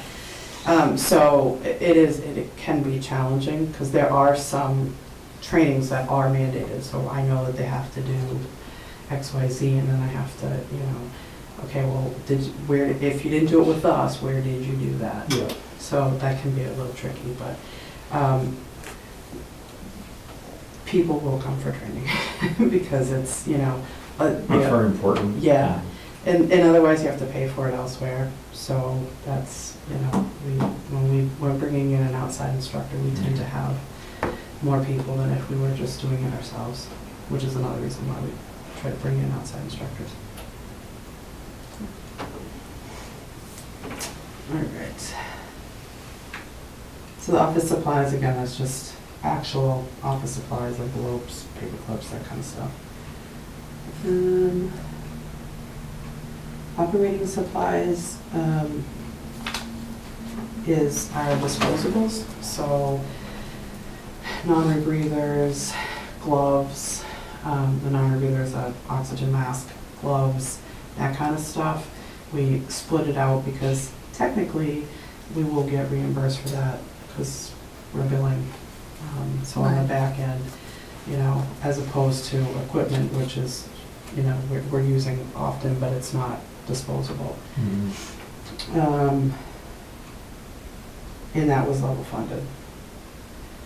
Diesel, actually in the same boat with the fire chief, in fact, literally in the same boat because we split the cost. So we kept it at 2,500. Uniforms, I kept it at 1,000, and that's really, it's not uniforms like, you know, the fire department has. It's more like polo shirts, you know, windbreakers, that kind of thing. Every now and then I get new vests for them to respond. So it's really that kind of, that's what we use for that. And then the equipment, level funded at $4,000, and that's things like, scoop stretchers, splints, that kind of stuff that would be used more than once. That's in the ambulance, our junk kits, that kind of thing. Does any of that stuff get, the cost get recouped through billing at all? No. No? No. Because that's pretty variable, looking at the actuals. Yeah, it can be, it depends on what happens. So this was years ago, but one year the state came in during inspection and said, all your boards have to be replaced. And that was a pretty big hit. It's those type of things. If we don't have, things break, then I don't have to replace them, or, that kind of thing. Our scoop stretcher, we don't use backboards as much as we used to, but scoop stretchers we leave stuff at the hospital, you have to, and sometimes you can't find them when you come back, Our scoop stretchers we're very particular about. We usually try to get someone to the hospital as quick as we can to get it back, but, those kind of things. So it is kind of variable as to what we spend. And in the past too, like, if I need to overspend on another line item, I try to be respectful of that line item, Yeah. So that's where we are. The one thing I did, Ted and Craig and I discussed actually adding money in for recognition purposes. I know, right? It never happened. Possibility. Yes. And I did talk to John We about were it. not really for or against, just having the conversation. Yeah. So recognition purposes. So, we used to have a fairly large donation account, and we would have annual, we'd have a holiday party or whatever, but for this type of squad, recognition is huge, right? Because, they're doing a job that other towns pay $500,000 a year for. So, because we don't have, donations don't come in they do come in often, but not like they used to. I personally think that we should add something in, and I talked to Don, and, he thought that would be appropriate as well. And that would be something like, obviously, we know that liquor can't be caught, used there, but, the way that I envision it is partially for the holiday party and partially for EMS week recognition. Just a little thank you to people for what they're doing. Can I ask a question? Sure. Actually, two questions. One, do you have a sense of how much you would be looking for?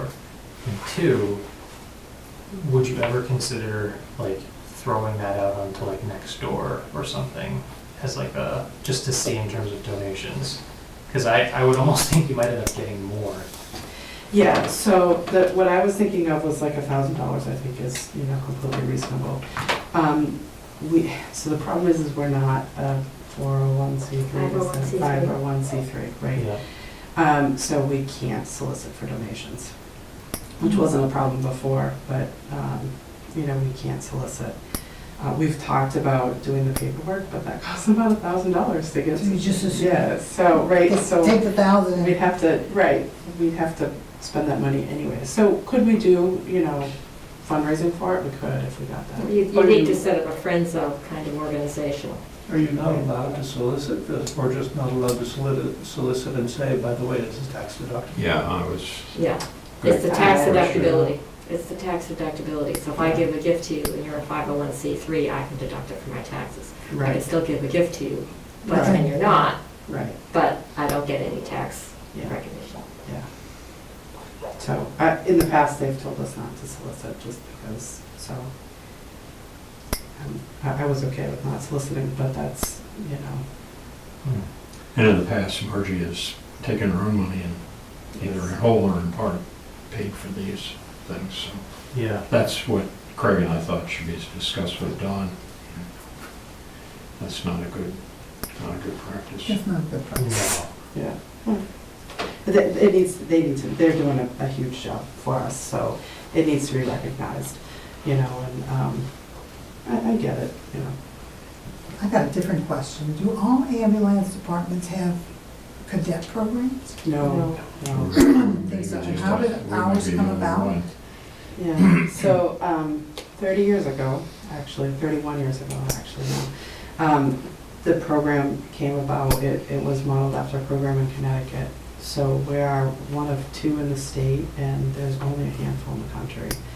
I So think why are we ours, doing it? I mean, because it's it awesome. doesn't seem, Yeah. I know it's Saves us. awesome, We're but doing it, It is. it's $20,000. if I may. Yes, you may.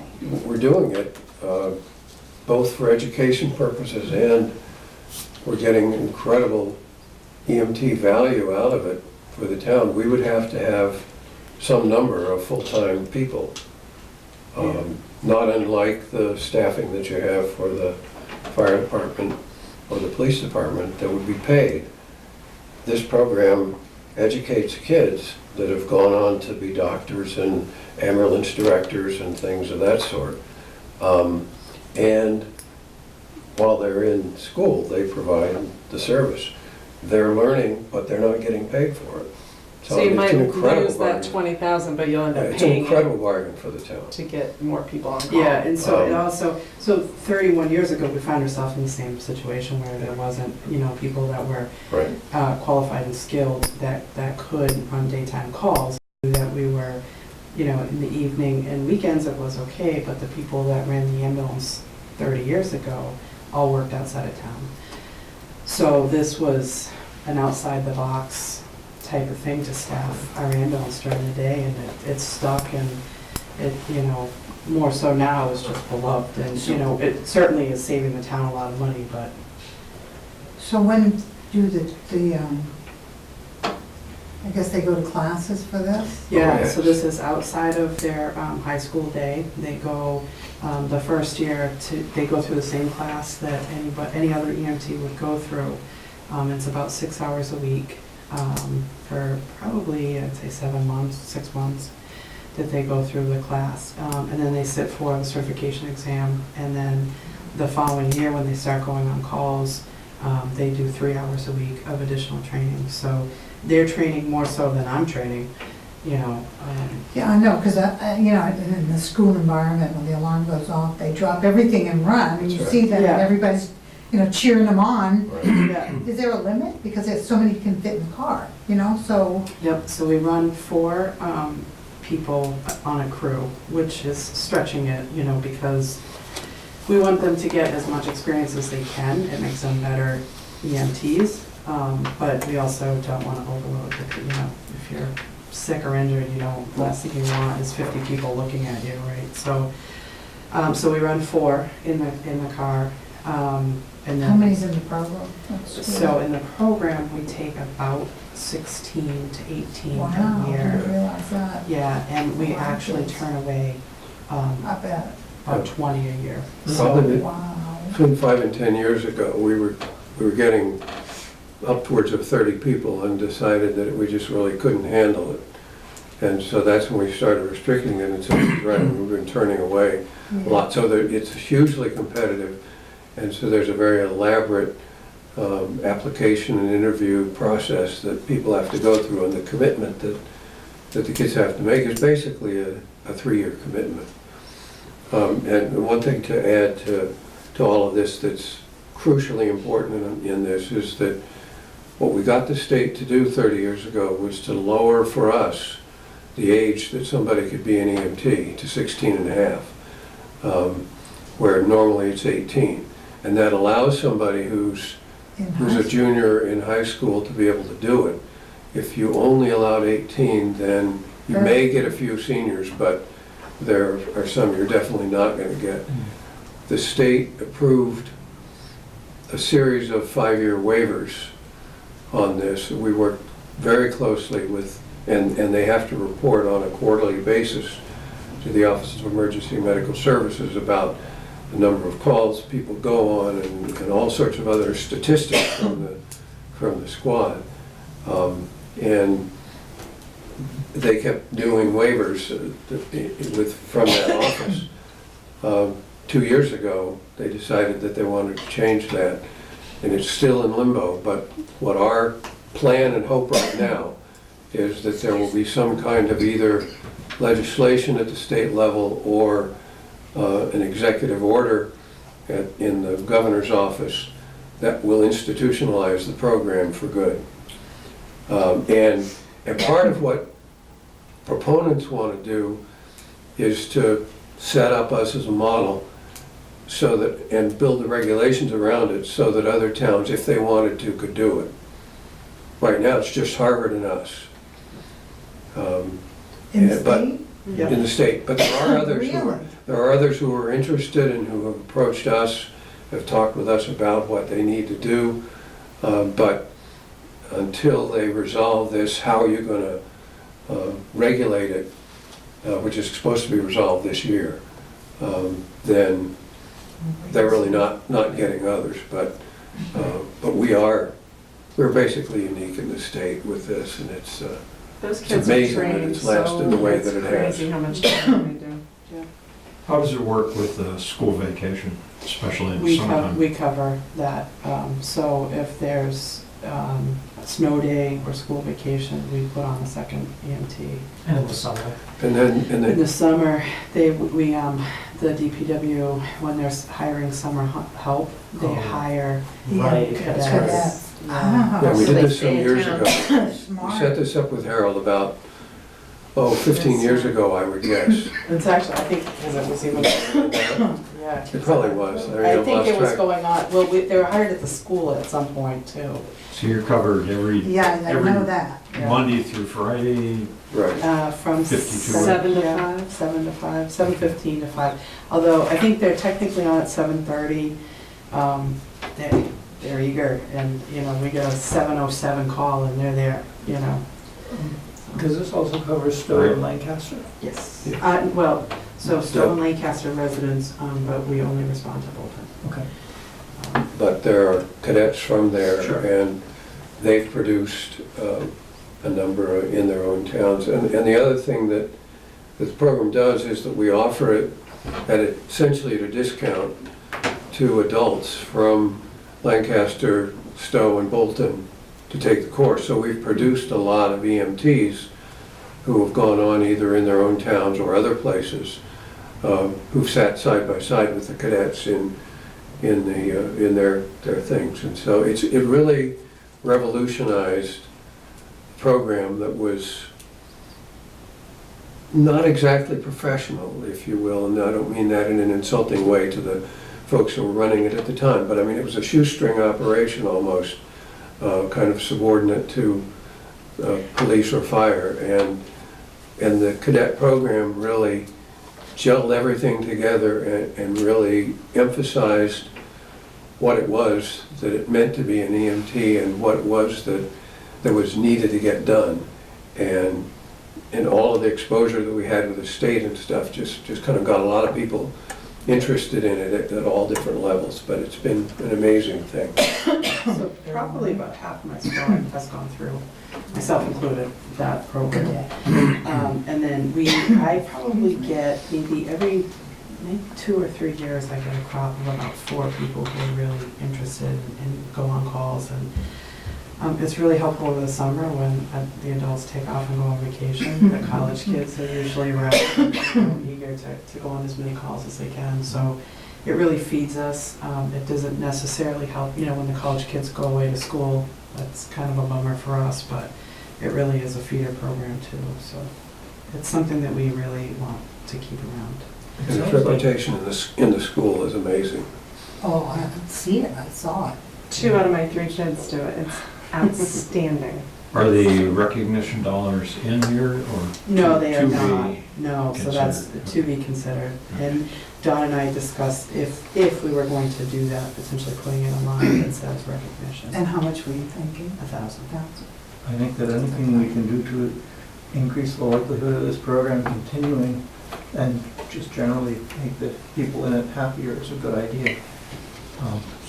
If for no other reason but could be saving us tens or hundreds of thousands of dollars per year for the investment of $1,000. And in addition to that, if Margie's ever putting out her own money, I believe it was last week when we were talking to the folks at the DPW, who also have been putting out their own money apparently to take care of flowers, grave sites and Yep. stuff. And And yeah, we paid for that last week without question. No kidding.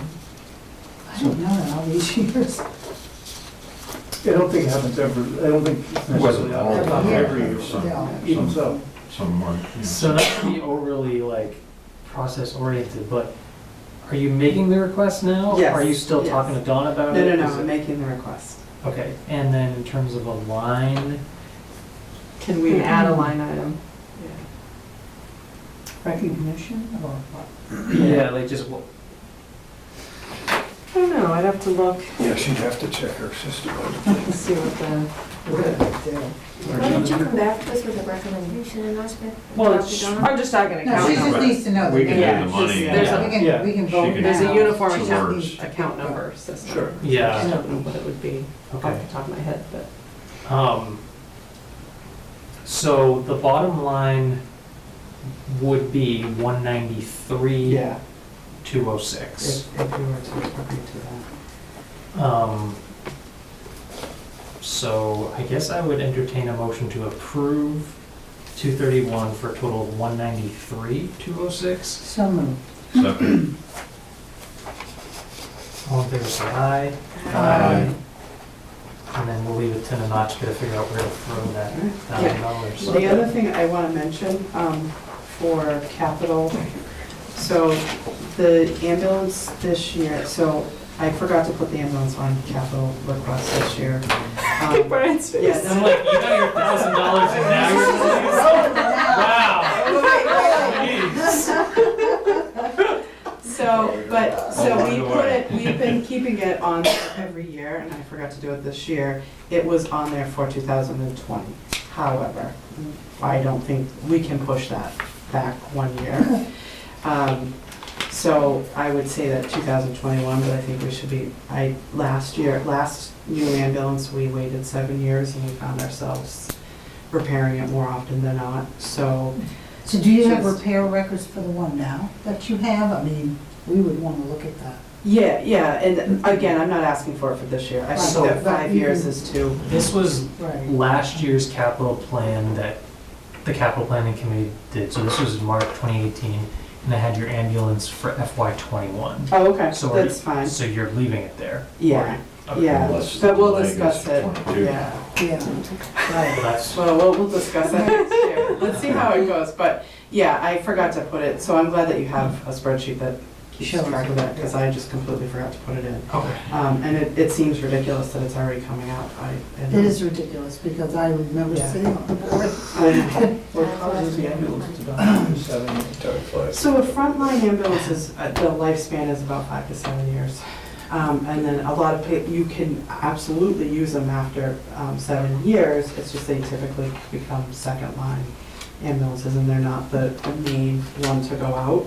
We only have one, so it's It's the frontline. one. Yeah. It's Do they it. got a ton of miles on them, or is there something else it kills? No, it's just the wear and tear. Some updates too are there. Yeah, updates and, could we can stretch it out, 6 years is completely appropriate.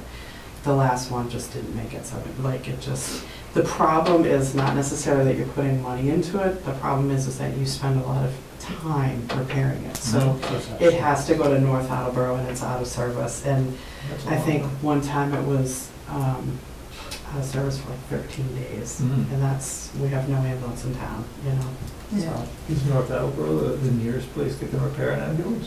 Yeah, depending on what it is. If it's a Ford, it's such a pain. Wait, so what do you do for those 13 days?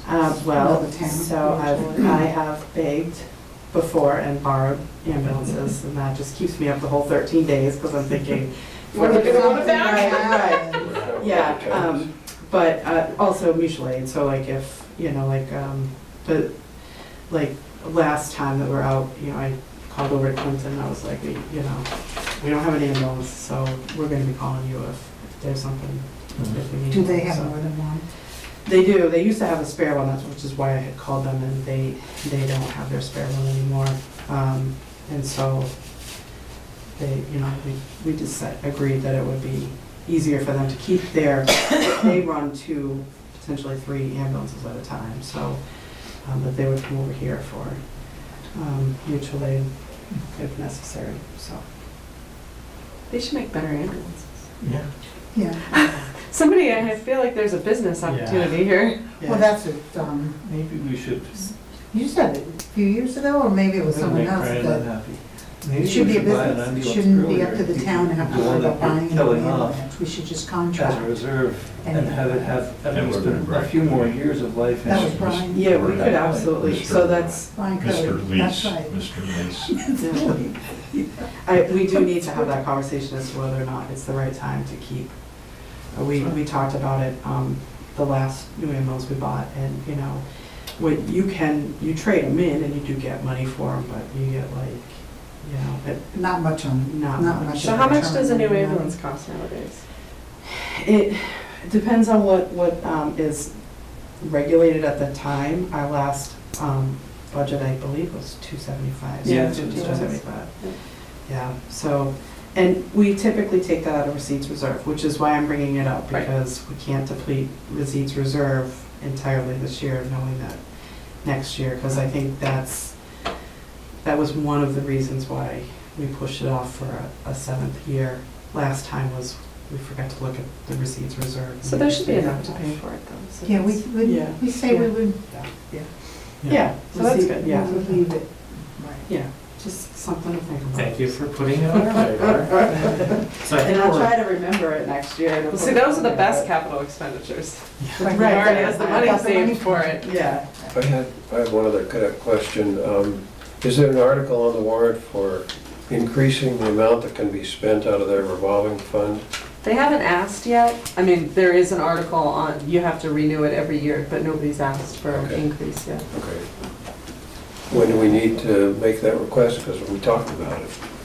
Anytime. I mean, that's just Okay. something that we All can right. just anytime add. before the warrant closes Yeah, at the end yeah. of March. Good, because right now we're spending less than we're taking in, and so it's kind of, Yeah, I think Waste, as long that's a as you can waste in a way. justify the spend, it's fine.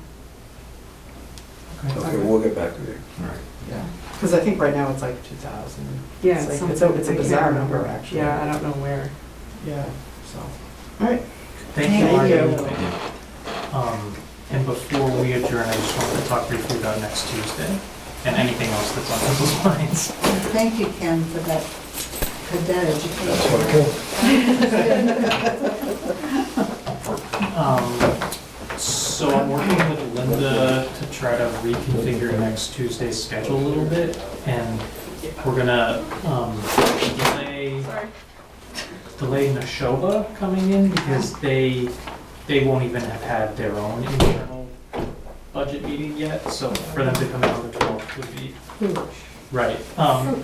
So instead, I think one of the things we might do is have Mike Gore from Capital Planning and maybe one other person just come in so we can talk a little bit about where we are with capital expenses and some of the follow-up research that has been done, because I think it would be helpful for all of us to just kind of chat a little bit about capital stuff. You're asking. Do you have the updated fire? No. So? No. Just capital? You know. It sounded like he sent it to Mike and Okay. to you, but I have not seen it. So yeah, to that end, any updated capital stuff, if you have it and send it to me, I'll send it to all of you, and we should just all. It would be nice to get, because I feel like capital's been kind of fluid, like between the fire, the school. Like, I'd like to have a We need to see pretty a full accurate picture, list. the whole thing. Because I feel like the school's like, yeah, maybe we could do this, and maybe we don't do that, but we definitely have to do this. Like, I just want to kind of circle back and make sure everybody's on the same page. Since I did put in that 182,000 for the school, I added that. Because I think we have to, for the HVAC. I mean, they think they're gonna get a grant for at least half of it, but I think we have to put in for the full What about the amount. treatment plant? Where are they with that? They're working on a grant that, I thought they got the grant. they got it for half of it. Half? So now they're doing it for the other half. And then this is something different. Yeah. Anything else? I don't know. No, what's tomorrow? Nothing Nothing. tomorrow. Oh, then I asked. Yeah. Been showing up. Yeah, so now we're on. Are you meeting on February vacation week? No, now we're on a Tuesday-only schedule. We're meeting next week. We're skipping February vacation. Okay, So we meet on the 12th, and then we meet again on the 26th. And we don't meet on the In between. 19th. In between. Yeah. All right, so motion to adjourn. so moved. Second. All in favor, say aye. Aye. All right, good night, everybody.